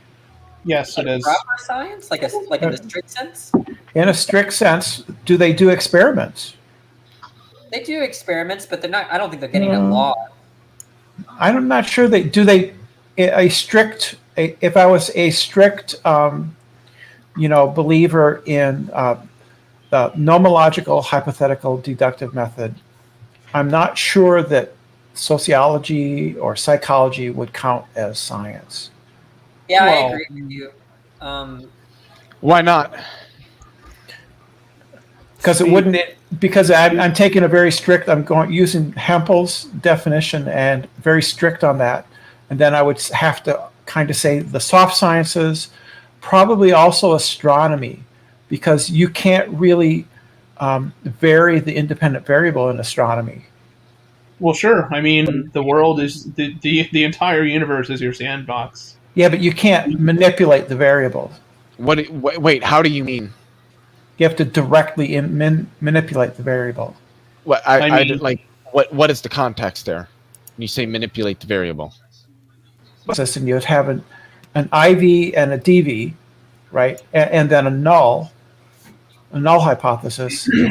I'm not sure in astronomy you can manipulate the independent variable. It's manipulating the independent variable that establishes the cause of the natural phenomenon, and simply observational sciences like astronomy wouldn't rise to that level of science, would it? Well, I mean, if you're measuring, like, say, luminosity as a function of distance, that's an observation. Yeah, I mean, you can vary the distance at which you observe. We should have a whole gradient of observation, shouldn't we? Yeah, you can also vary the luminosity. You can't vary with the difference. You can't vary the luminosity. You can't vary the luminosity of a star. Don't we have? You can select stars that are within the same relative distance of a star that's very have different luminosities. Yeah. Yeah, that would. I'm not sure that was. Hold on. The thing that needs to be said here is what me and Immutable are talking about forms the basis of modern observational astronomy and at least some of astrophysics, and they're often called standard candles. We use these all the time in astronomy and in astrophysics. They're very, very accurate. Where'd Orgay go? I'm playing devil's advocate as a very strict scientific method, and I'm just trying to see how you guys respond to this sort of very narrow concept of science. Can you try that again? Yeah, and under those very narrow concepts of science, my argument is that they still qualify as science. Brenda, can you run that by me again? I was busy doing stuff. Okay, so the strict, you have to have hypothesis, and you have to have an independent variable and a dependent variable and a null hypothesis. And then you have to vary the independent variable to establish the cause, right? So you vary the independent variable, the dependent variable will then change in response to you varying the independent variable, right? And that will establish cause. Okay. Right? Mm-hmm. Yep. And you can't do that in astronomy because you can't reach out and vary the luminosity of a distant star. I don't think what's meant by variation is that you have to physically interact with the system in order to tune it to a particular gauge that you want to measure. Yeah, that's but Brenda, I'd say that was a pretty narrow view of science. That was the whole point. She's playing devil's advocate with a very narrow view of science to see how we. Oh, okay. And I wanted to ask some questions. Because I've run across this, right? I mean, you can pull in other data from other research to add, so that it's not just you doing your experiments based on, and then your variables and everything have to be within your own data set. You can infer the data from previous research. Okay, what Sel is doing with his research is science. Okay, he's writing papers, he's reviewing research, he's gathering data. That is technically science, really bad science, but it's science. So you could say Sel is a scientist. I guess I'll give him that. And it's just that he's not a very good scientist. He's a bad scientist. Yeah. So people seem to think that if you're a bad scientist, then that means you're not a scientist at all. No, that's not how it is. A bad scientist would use the Bible as basically having a greater weight than all of the papers and all the research. I think that would be bad science. Taking a historical document. Like if I took, what the hell? What's a really old historical document that you can think of? I don't know. The Hammurabi Code? The what? The Hammurabi Code? Anyway, what's your point? Anyway, if you took that document and you tried to fit that document into science, and that carried more weight than any of the papers of the research or any of the consensus of a whole bunch of scientists, then you're doing really bad science. So that's all I would say. But he is doing science because he does gather. He's writing papers. He's gathering information. He's trying to figure out topoisomerase and he's coming to conclusions, and so he's doing science. So we'll give him that. Would it be safe to say that he is engaging in the Texas sharpshooter fallacy? Because he's only gathering data that will line up with his book. Right. Bad science. So anyway, that's our problem with him, is that he's cherry picking, and we've seen him do it over and over again. So. It just comes down to something that I would argue is just kind of a fact. A bad scientist is still a scientist. Yep. Kind of like a bad argument is an argument. Yeah. Bad argument, still an argument. Still an argument. I think colloquially sometimes. Sorry, go ahead. Since you're here, Brainbug, I got a question for you. Have you been on the EA show? Not for a long time. Have you heard what happened? Yeah, I know about Justin's conversion. Wait, that was odd. What? Have you watched any of that? Yeah, I've been steeped in it. I was actually happy to be over here getting away from it, to be honest. Hold on. What's going on? Oh, hell. What's going on? We don't even want to talk Justin about it. Downing, the pathetic atheist, is now, what is it? A Muslim. Allah, and he converted him to Islam. Did he announce this on April 1st? Based completely around the Kalam is what I'm to understand. Yes, so, exactly. Wait, you mean and not just any Kalam, but the I hate the guy. Are you talking about the Kalam cosmological argument, or are you talking about Kalam and some other? And specifically the one that William Lane Craig is pushing. Okay, when can I have a discussion with this guy? Aaron Ross trying to You get him think on I'm to talk about the have you been involved in that, Peter? I know you work on Aaron's production team. Mm-hmm. So you've been involved in trying to get him over there to talk the Quran with Aaron? Nope, not yet. Okay. He's more, if you want to know how to get a hold of him, he's more active on Facebook than anywhere else. Oh, I know how to get a hold of him. Oh yeah, I just need somebody to host that discussion live. Speed. What? You want to host a discussion? Potentially, maybe. I don't know. That'd be awesome. Because it's not going to be. It's going to be a discussion. What are you looking at? Is this a moth? Yeah. What? Oh, when are we going to get more into that video? That's what I came here to do. That I'm highly distractible. That's what today. I came here to do. I'm highly distractible today. Did you notice that? Yeah, I know. Maybe you should stop being highly distractible. Well, I'm showing something to Brainbug. Do your job as a host of the stream. I'm highly distractible. I can't help it. You're I'm not off my meds. Haven't had my meds. Not my problem. You were supposed to refill my meds, Immutable. No, I wasn't. I'm not your caretaker. Oh, shit. Maybe I got that confused because I was off my meds. So, you're confused on science and you're confused on your pills. That makes sense. This guy became a Muslim simply because of Craig's version of the Kalam cosmological argument. No, it was an argument that was presented to him by some rather volatile Muslim men that he's been doing this private chats with. Yeah, he's been on their podcast. Wait, not the Hamza people. A couple of times, and that's they banned me. Wait, is it the Hamza guy? The Hamza? The guy? The guy that I'm talking about, his name was Mo. He was in there. I have a friend who is trans named Cindy Plaza, and he was very nasty to her. And I came in there to ask Justin why he's letting that guy in there, and he started attacking me to the point of going to my Facebook profile and pulling up pictures of my wife and talking about doing things. That's horrible. Yeah, I talked to the Hamza guys and they banned me. Yeah, I don't.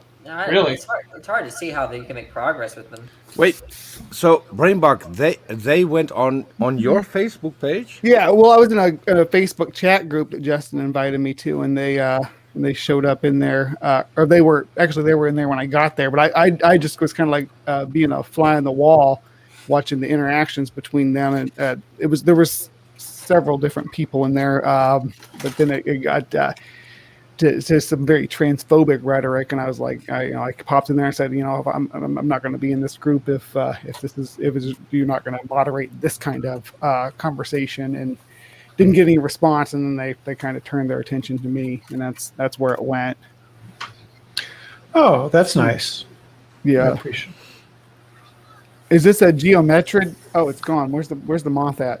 No, we don't want the moth back. We want this video. Let's play some. I want the moth back. Nobody cares about the moth. Let's go. Come on, let's go. Come on, let's go. I was just going to bring the moth back. Nobody wants to see the moth. Nobody wants to see the moth. I'm just nobody now. Hey, Brian, should I boot them all? Should I boot everybody but me and you? The real question Go back to the video. We need to finish this up. You said you wanted to see what Sal was saying. Let's do it. Oh, Yeah, we could also just blame Danny and boot Danny. Boot Danny. Boot Danny. Kick the Danny. Are y'all trying to make room for someone? No, Why? they're just talking. They're Just finding a reason to kick you. Oh, okay. we're just fucking with you, Danny. be supported by the data. I want to see the data. That's what matters. Oh my God, I Not thought that what was the me researchers talking. Say about the data. I did too. Data. Sorry, mini rant. He every now and then he gets a rubber band around his testicles and his voice gets higher or something. I don't know. Oh God, I just made one of those comments. Fuck, I hate myself. Anyway, What is it with you and these? Well, I think case in point of what you were saying there. I'm seeing if I can find this. I was looking at it earlier, just in the context of here we go with the like fucking genome content differences between humans and chimps, for example, right? It's like, okay, it's not that big a deal. It's very small, very similar, yada yada yada yada yada. And then if you actually go and like read the papers, it's like I was reading one from this year. I'm trying to find it right now. I was reading it earlier today, and it's like on the indels, like in for folks don't know, that's insertions and deletions. There was, I think it was 1,800 different. Just this one category between humans and chimp DNA. 1,800, and they're like, "Oh, these differences must have come from indels." I'm like, so you're talking about some pretty significant variations in 35 million years in the functional genome. What you guys even consider the functional genome, and they must have been insertions or deletions. Is that's the justification? That's the foundational reason for these variations. Walker, where are you? So, they know what an indel looks like statistically. So here's a little math. John, try to keep up. Right, 5% of like 4 billion is still several hundred million. 1,800 out of like several hundred million, not really significant. Yeah. At all. Not that high. It's not hard math. We're not taking like advanced linear algebra or real analysis here. I think that I told you catch this. Yeah, I think that you guys should avoid any talk of biochemistry or organic chemistry or genetics with these guys. It goes strictly conceptual. Why? Yeah, I agree, but I have already talked to them about this. I think they're just interested in they're interested in the scientific and the empiric. Yeah, it's what we do. But I'm actually more interested in ecology myself. But it's so much sweeter when you can just show that their argument is just.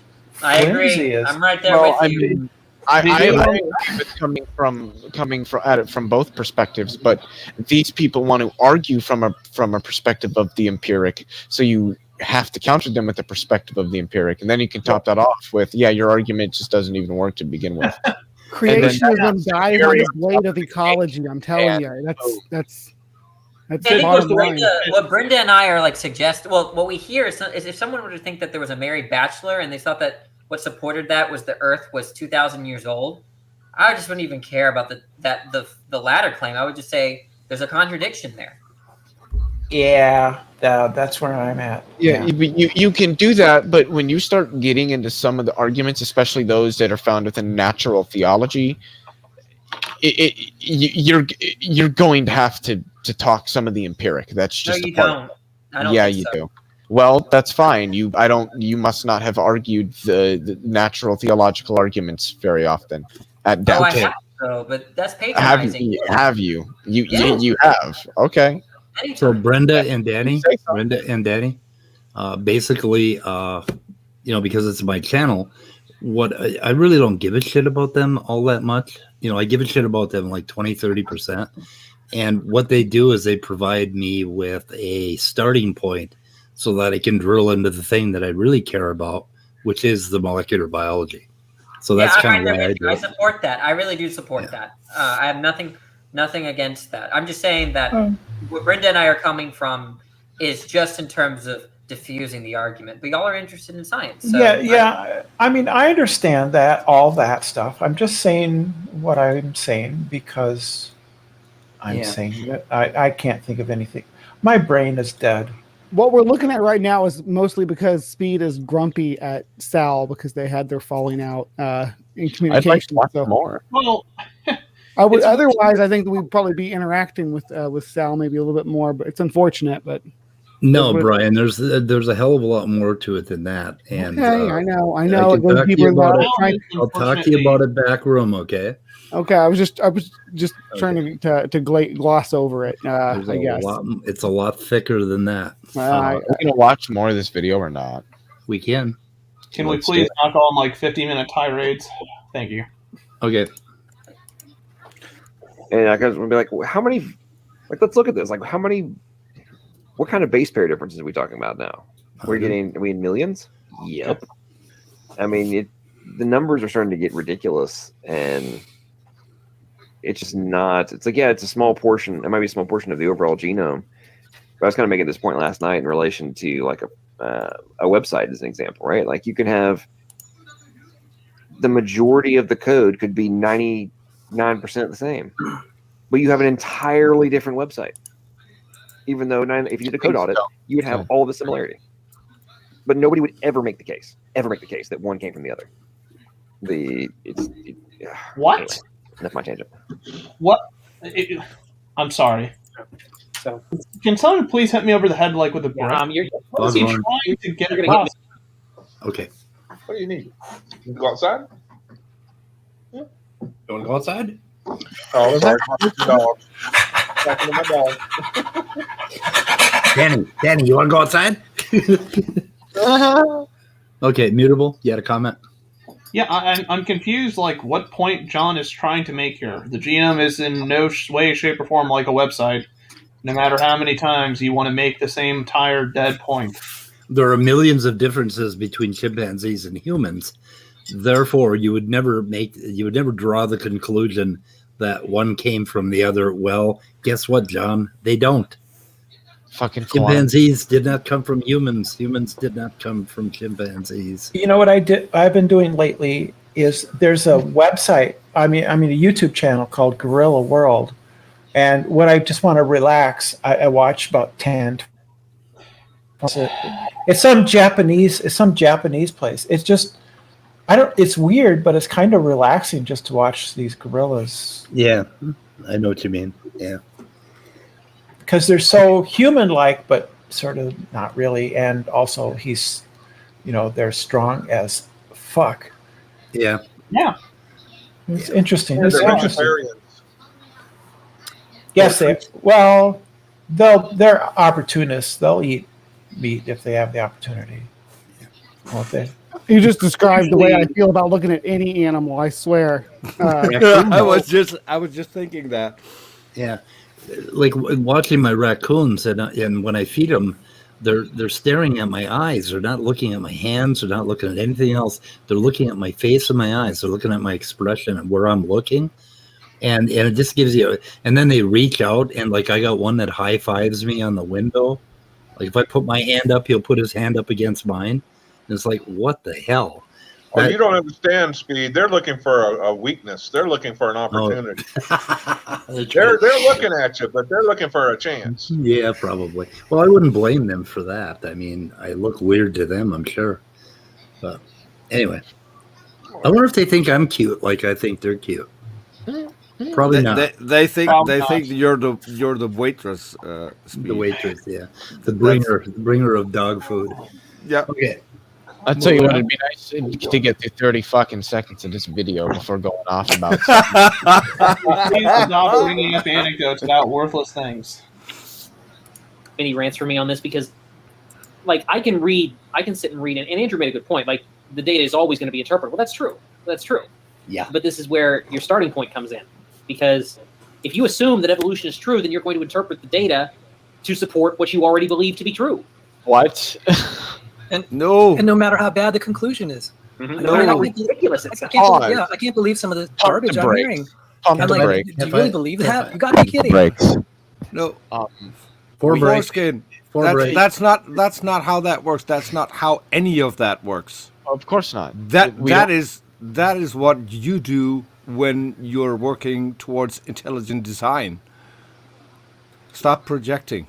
Yeah, I don't think I've seen many people really go up like to the altar of Darwin that's like obligatory to erect in every university, and see them like praying and making making chants to Darwin to aid them in getting like their PhD thesis like completed and approved by professors who want to even do that.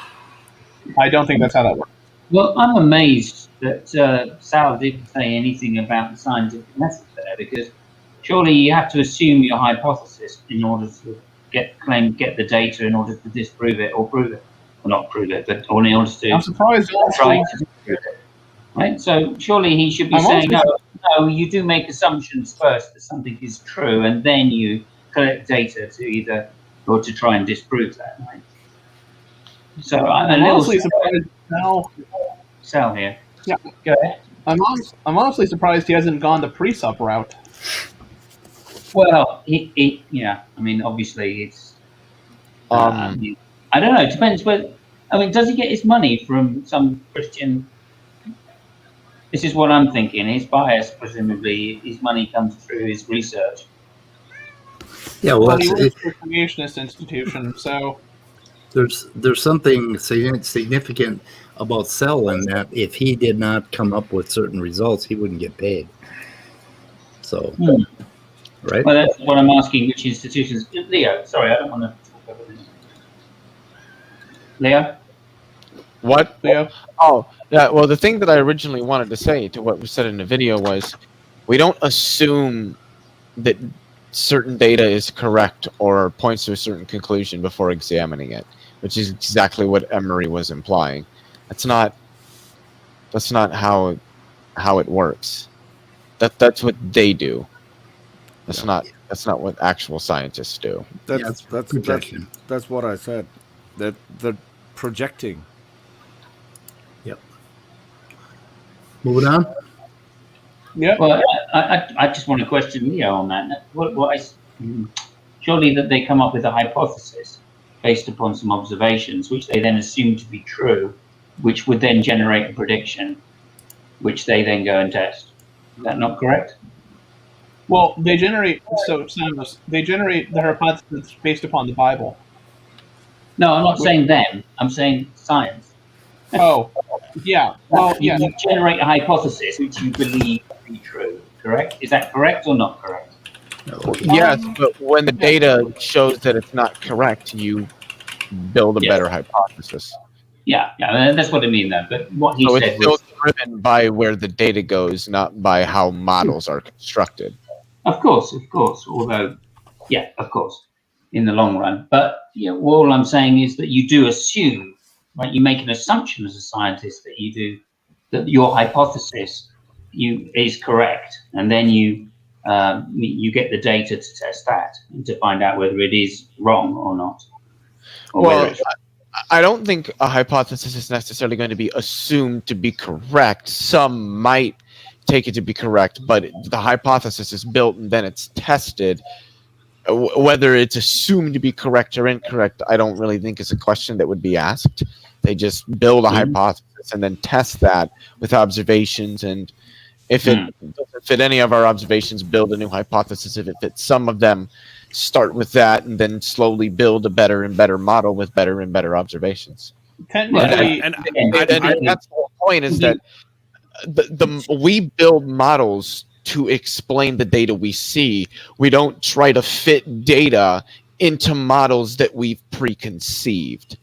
That's exactly what I was going to say. Yeah, that's what Emory is saying that is done. And Peter is right when he says that's projection, because that's what creationists do. Yeah, and even a hypothesis is based on data that you've already gathered. Yes. That's when you can come up with an hypothesis. If you got some data and then you start investigating and see if you can find more data, and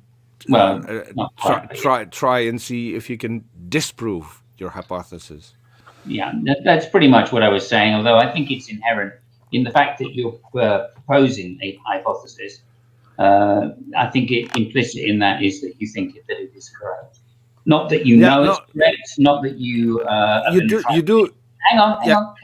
Not that you're going to try and fit data to make it correct, right? But the implicit underlying assumption is that it is correct, and therefore you're going to try to disprove it with data.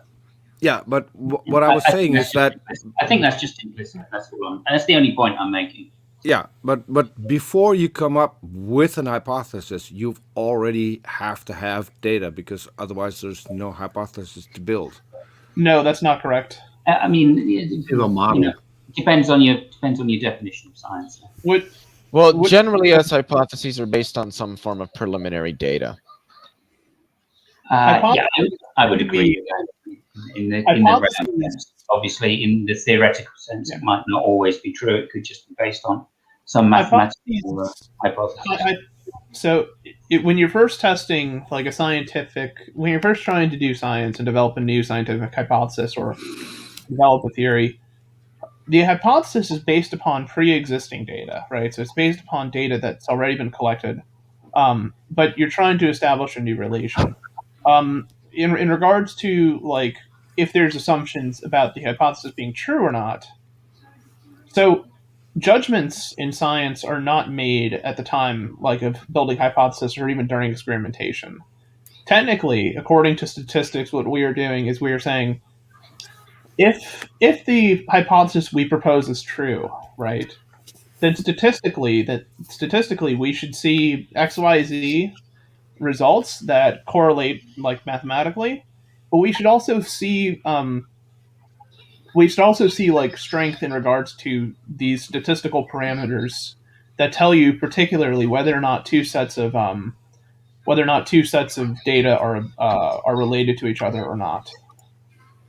Right. Yeah. So there is Again, no judgment. If you're going to use the word if there, I think that implicit in that is the assumption that you think that you are implying that it is true in the sense that you're going to try and disprove it. Not that you think it's true not that you think it's true in the sense of knowledge, but it's just true in the sense of the model. It could be true or it could be not true, right? We don't make it. Yes, it could actually be true or not, but you are going to assume it's true for the purpose of doing the test, right, and trying to disprove it. I think a better way to word it is most people who develop a model, a hypothetical model, would assume that it is going to have some level of utility or accuracy in explaining it, but whether or not it's true or false. Those words start bringing in other assumptions that I don't think are generally made by most experts when they're engaged in in scientific process. That's why there's a caveat there called put in. But better wording would be working and not working. Which is to assume. Go ahead, Peter. Yeah, a working model versus a not working model. See, I think assume means it. The most you can ever do, right, is actually you can't make statements about truth technically, and according to science, what you can make statements about though are consistency. Yeah, consistency. Right? Yeah. About the ability of data to be consistent with some hypothesis over the null hypothesis or something like that. Right? That's usually what you're able to do at best. Yeah, if you use the word if, you're making an assumption. When you get into intricate discussions about who's doing science and what science is and all of that, it's mostly about a bunch of people trying to figure out what is going on very carefully, right? I mean, overall, no matter what methodology we're using, We're trying to figure out what is going on, and or what happened. I mean, in whatever way you can, you're going to have a model, and people are going to have pet models, and they're going to try to develop experiments to either show evidence for them or falsify them. And, it just becomes that sort of a game. But I mean, so we need methodology and philosophy of science. Yes, but there are so many different parts to it. And it actually all starts with imagination, and then proceeds to, trying to figure out what the hell is going on. So I don't know. I don't see what the battle is over words so much when it comes to science. So I don't know. I think it's important in terms of trying to understand why what Emory, or this guy just said. Yeah, what they're doing. I think he was incorrect about the second part of what he was saying, not the first part. And everybody kind of jumped on the first part and went, "Well, that's not what science does." I don't think that's the case. I think we do make the assumption. Yeah. Right? You have to. Otherwise it's not a hypothesis. I mean, implicit in the word hypothesis is that you are going to take it to be true. Whether it is true or not is another matter, of course. That's precisely why we listen to them, because they do take us to these questions. It seems to me to just be saying that implicit in any hypothesis is the attempt at explaining some observation that is made in reality. Whether or not that actually does explain what we are seeing is irrelevant of the fact that it is an attempt at explaining it. And I would say that is a better way of wording it than saying that we assume that it's true or anything like that, just because, as Immutable outlined earlier, truth and falsity, it gets a little hairy when you use those words when talking about scientific models or scientific theories. Yeah. Yeah, I can grant that for sure. But again, I'm trying to put it in the words that they're using to point out that it's the complaint I would have with what Steve said is the second part of saying, this is going to, or the flaw with science is that they do exactly the same thing that creationists do. And I don't think that's true. No, definitely not. So. Okay. Somebody should click the play button. Play button? I was just going to put my microscope back on. Haha. Yeah, I'll give an example. Because one of my favorite proteins is the zinc finger protein. The zinc finger protein, some of them, they're a variety. They're what they call multivalent and monovalent. The monovalent are very interesting. They can pick out one specific segment of DNA out of your 3 gigabase genome. Just think about that. That protein can pick out that segment exactly. Why is that a surprise? Hang on, Folsky. There are differences among creatures. Right. Well, he's using the word "pick out," right, and that is that implicit in that phrase is agency. Right. No, not necessarily in the term he's referring to.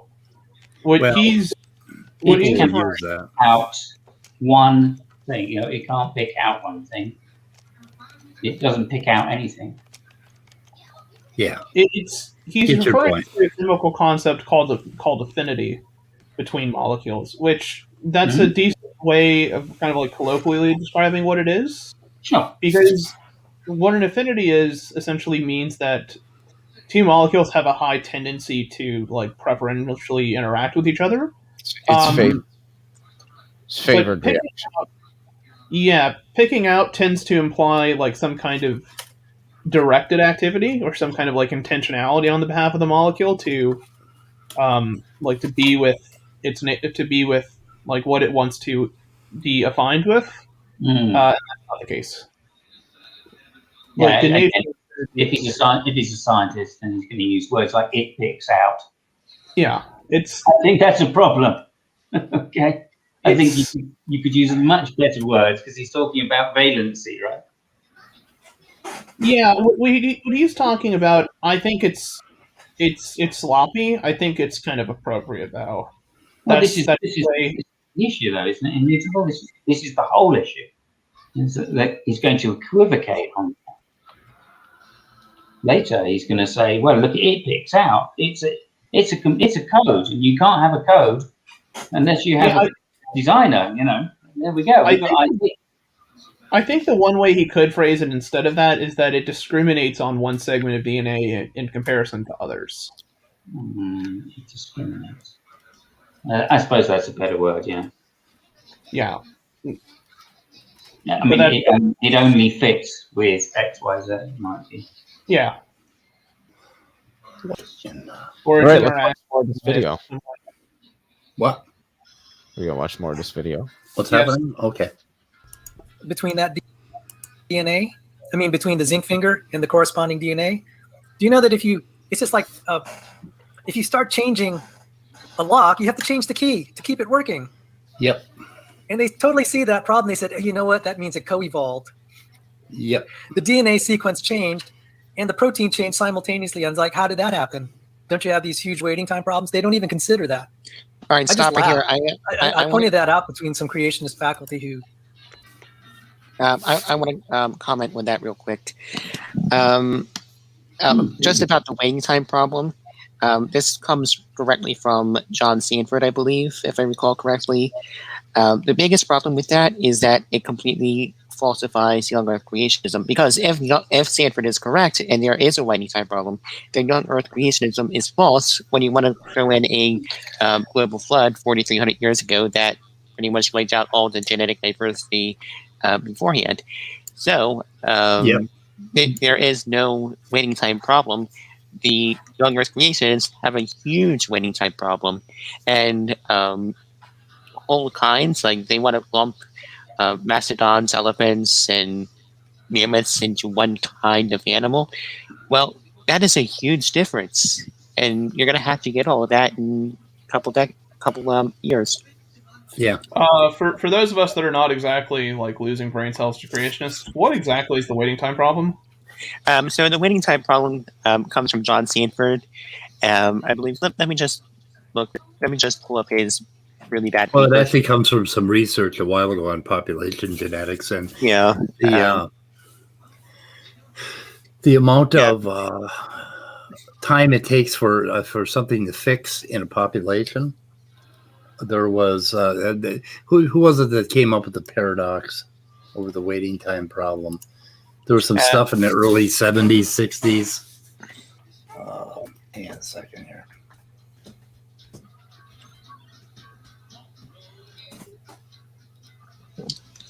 But I mean, their evolution has to be extremely fast.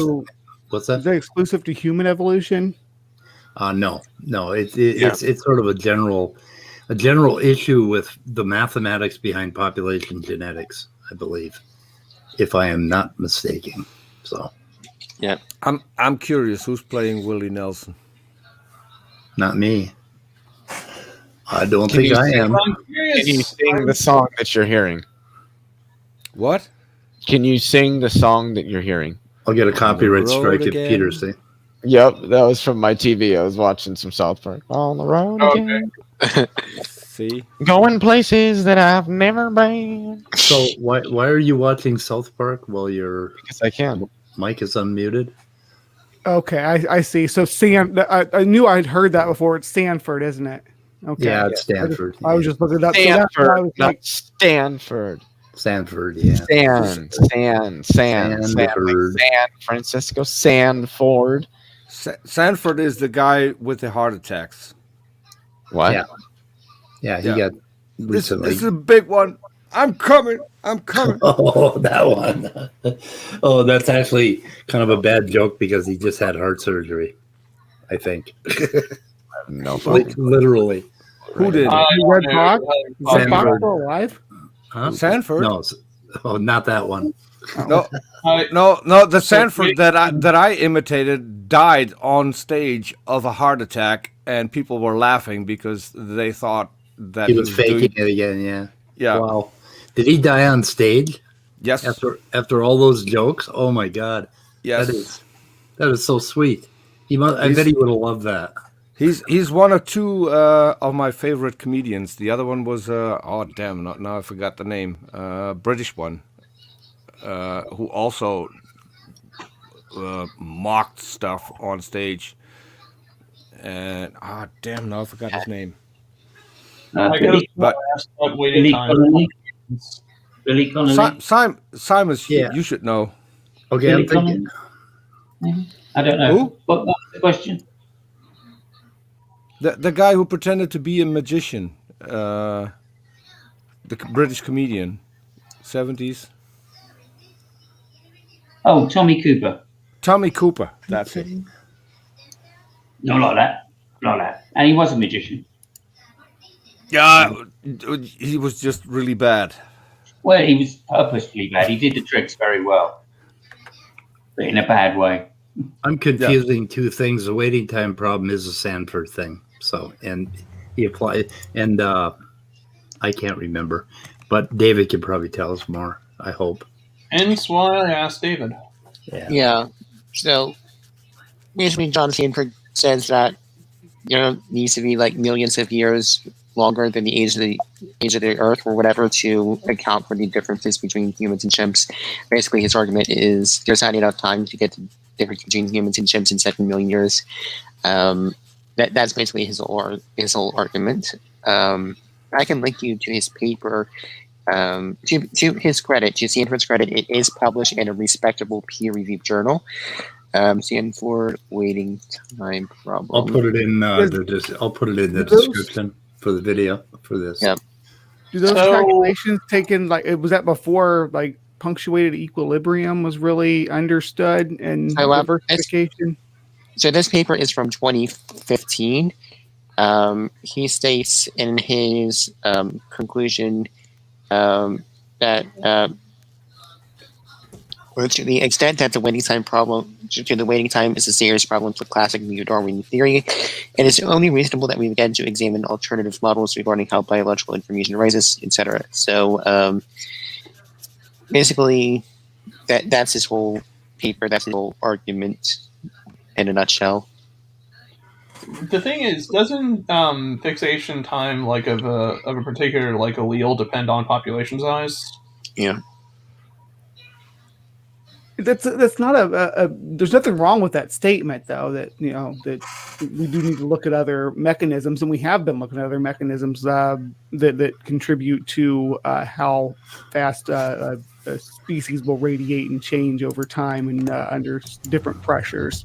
There's a lot of factors that we've been looking at, and I'm sure that there's over the next few years we're going to have dozens more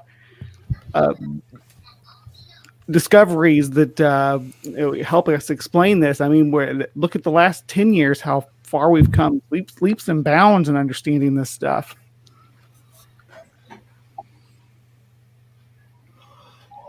Oh, I kill the chat? Sorry. No. Oh no. I'm just I'm looking at some Reddit stuff on the waiting time problem. I think I was confusing it with Muller's ratchet or somebody's paradox somewhere along the line. But anyway. I know I get excitable when I talk about this stuff, guys. Yeah. A long time ago, I had a conversation with Speed, and I said, I'll make you artwork for your channel. And what do you think of an animated background? And he said, no, don't do that because I get distracted. I've never been on a single stream where Speed wasn't distracted. And he doesn't even have an animated background. That's right. No animated background. Yeah, it'd kill me if he did. Did you see that I put your... And here's my hypothesis. If I make you an animated background, you might be able to focus on the show. That could be. Stranger things have happened. I think my therapist tried that once. Anyway. I could put a squirrel in there too. Squirrel. If that helps. Yeah. I'm looking up squirrel, putting it in the description. I just put Sanford's paper in the description for this video, by the way. I believe. Did I hit the save button? Did you hit the save button? Did I hit the save button? I don't know. Hey, where has Otangelo been? Have you noticed? Oh, Otangelo. I think Otangelo's role playing, and so have you watched the video that I linked you to? Hanging out with Darth. I don't think I ever did. Damn it! No, and so at the end of that video, Darth talks about coming on your channel, and you want to know the reason why he came on the channel and engaged with me. At least I think it was me because he keeps calling me Peter Drucker, but I think it's me.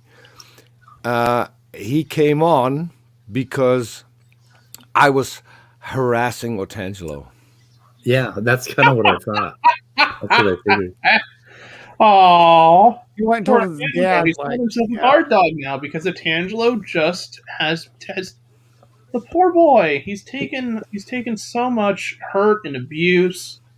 We force him to come on our streams to defend the crap he's. Oh man, now I just feel horrible. And I don't get it because I think I get along with Otangelo, and I'm never harassing him. If that were the case, he would stop talking to me because he's done that before.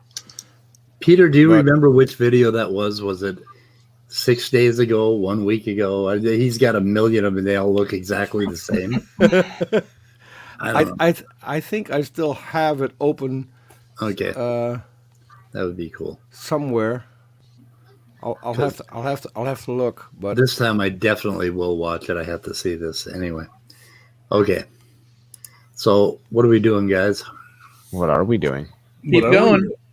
Okay, weenie skin. God. Teach at either secular schools. Yeah. But, I mean, they are faculty level, and they laughed too. They saw how stupid it sounded. What? I know that probably went over. That's really technical.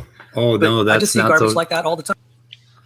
I said, dude, they laugh. And it's just that DNA.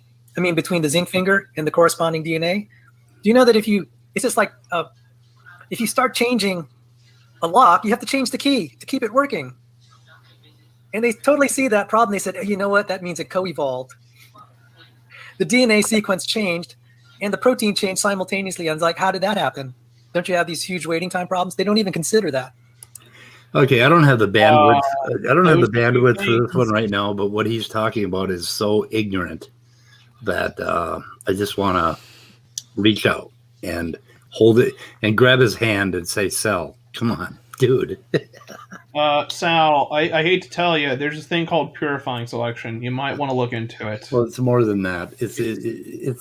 I mean, it really isn't.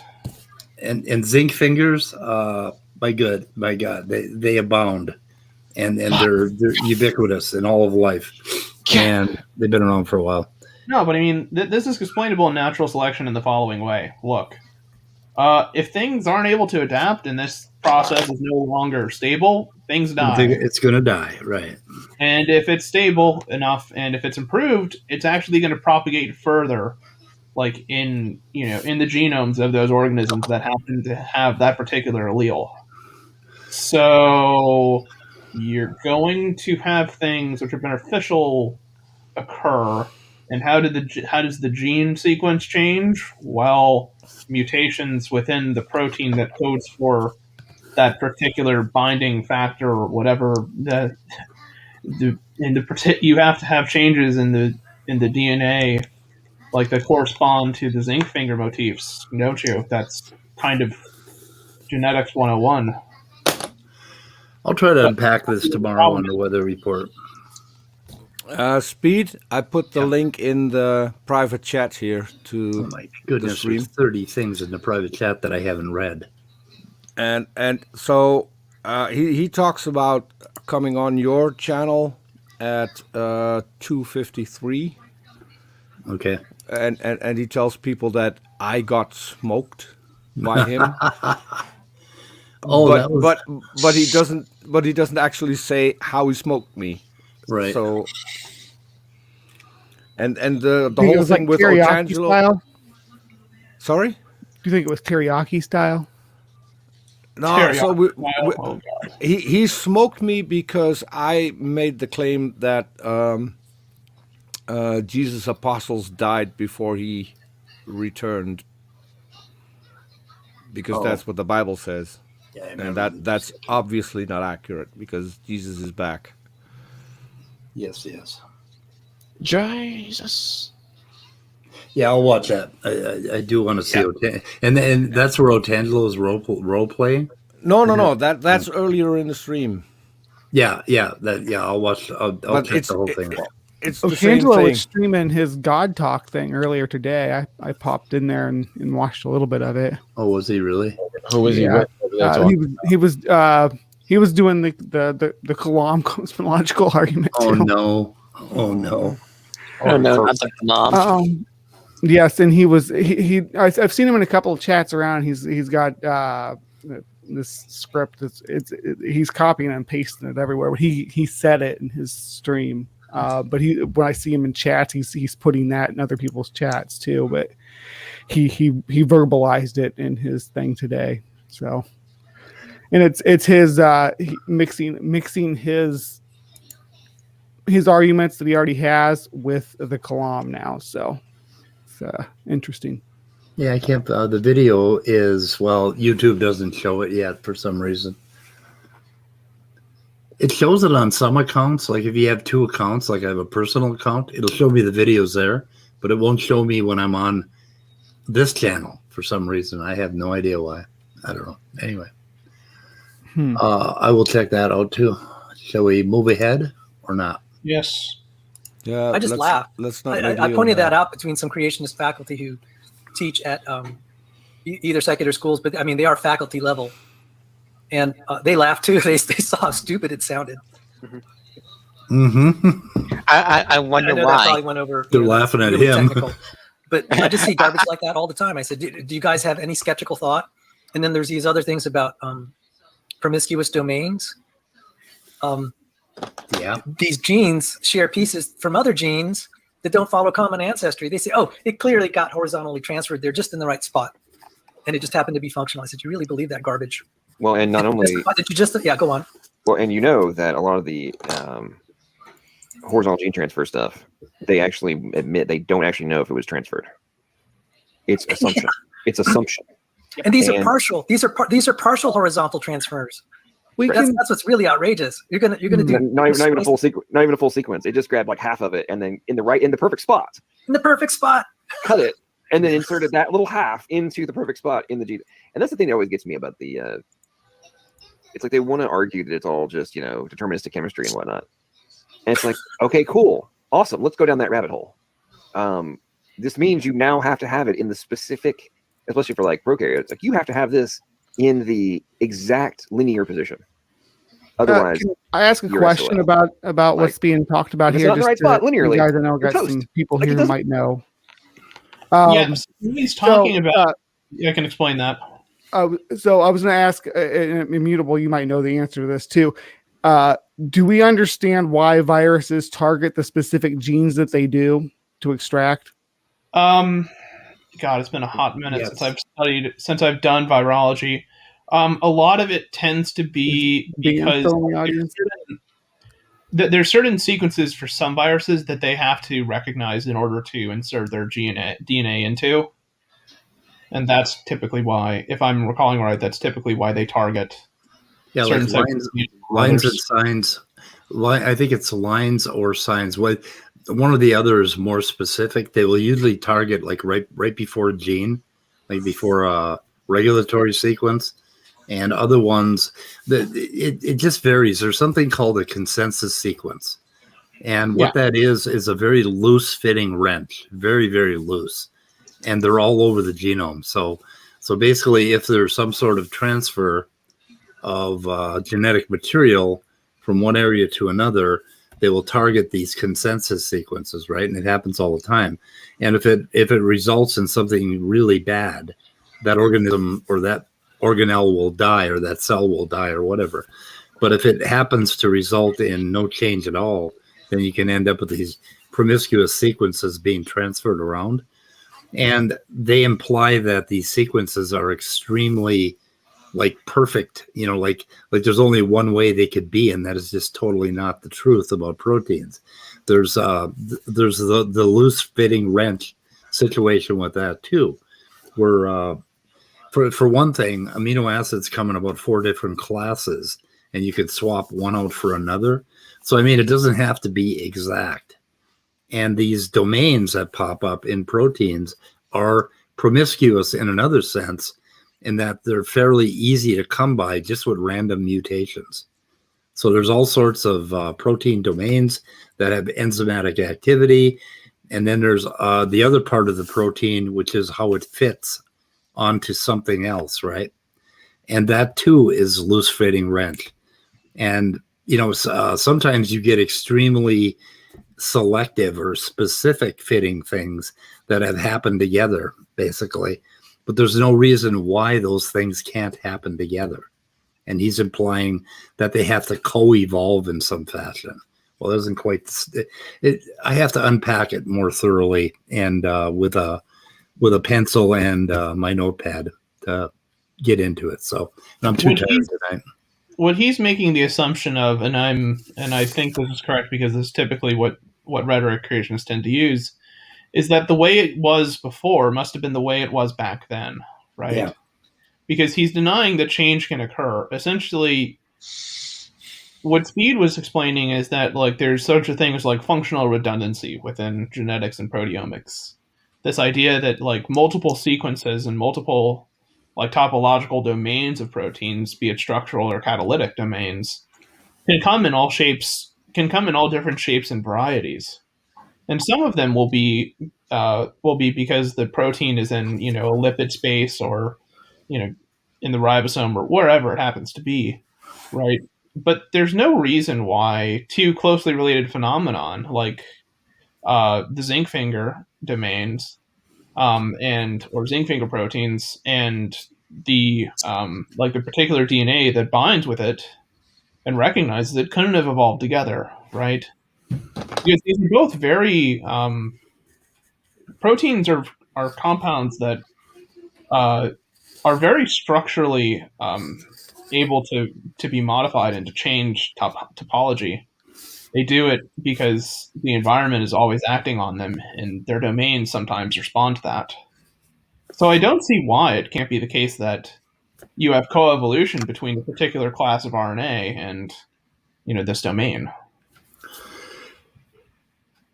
Yeah, if it evolves such that it's going to fit, it will fit. And if it does something bad, the organism will die. If it does something good, it will survive. And it will and if it happens to give you an advantage or do something, then that will end up being selected for. And it's just that simple. Yeah, that effect will actually be amplified throughout the population too. Yeah, and they're stuck on this idea that everything is just perfectly fine-tuned and designed. And because they have that design thing in mind, they're not seeing how stochastic and what a big mess this whole thing is and how many different pathways are possible. So, but again, I think this relates to when we read the Is the Cell a Machine paper, right? Yeah. Where they're taking this view of genetics that's very stationary and very and in a way taking snapshot molecular biology, if you will, right? Whereas we know for a fact that molecules are very dynamic entities, and we should expect cells to behave the same way, and in fact they are. And a lot of studies with molecular and cell biology that do those things demonstrate that as well.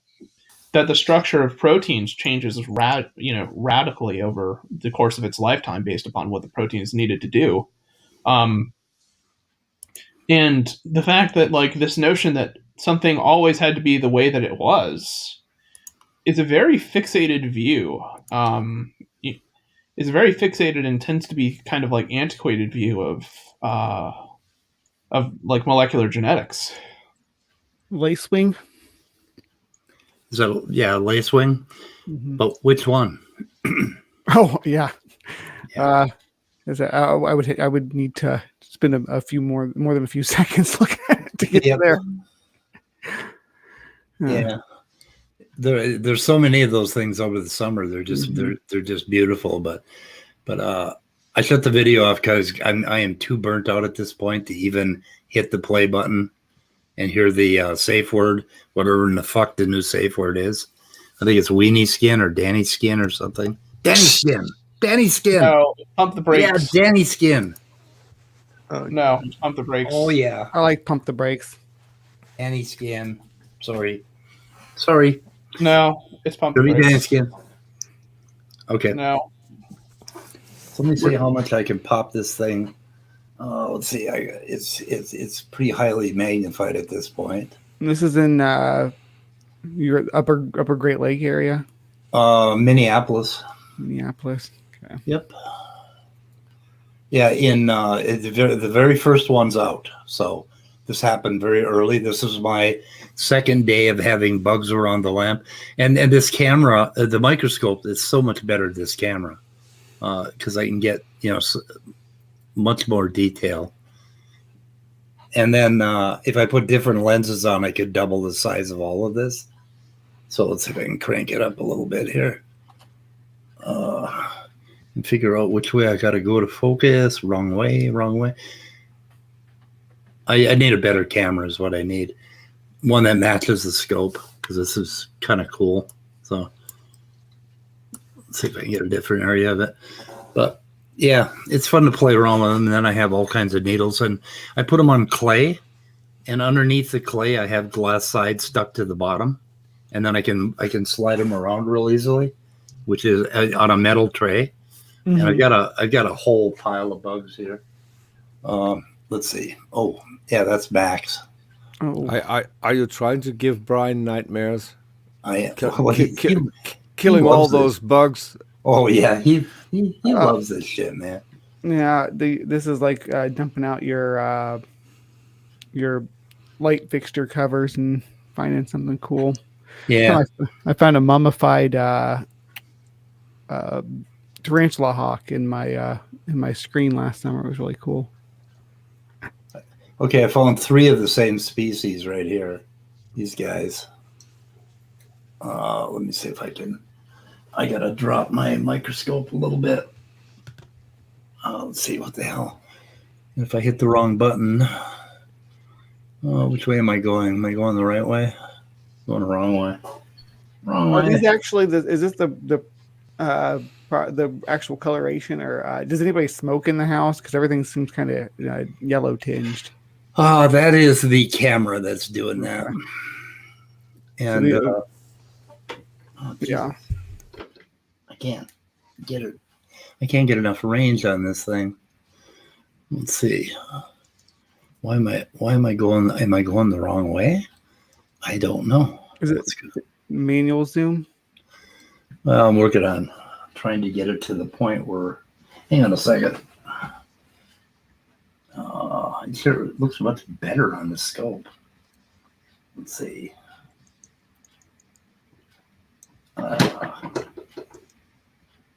There we go. So I got to go up a little.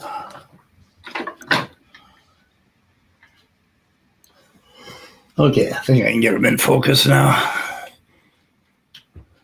Going the wrong way again. Still going the wrong way. Damn.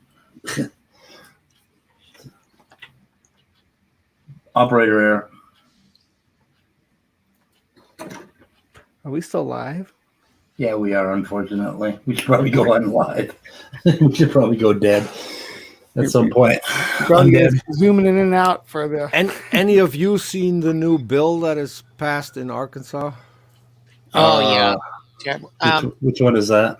The anti-trans one. That allows creation theory be taught in science along with evolution theory. Oh, that one, yeah. Yeah, I saw that. It's like, no, so many courts have already shot those type of bills down. I'd be very surprised if this one succeeds. This one passed the Arkansas House and is now headed for the Senate. Yeah. I just hate the GOP. Was passed 72 by 21. Really? If anything, that's scary. That is scary. Yeah, it is scary how many science deniers are in Congress, and not just evolution deniers, but climate deniers as well. Mm-hmm. Where are those guys? We should probably go undead. Fortunately, America doesn't exist, so that's okay then. Seeing as how I am totally dead. Okay. Figment of someone's imagination. Anyway, I'm off to bed. It's 3 o'clock in the morning. Yes, so thank you very much, guys. Good, and, Good night. Have a good one, Simus. Good night. Take care, everybody. Bye. Yeah, we're Simus. We're losing viewers left and right, but anyway, I'm gonna go undead. So anyway, what the hell? Goodbye, cruel world. We're dying.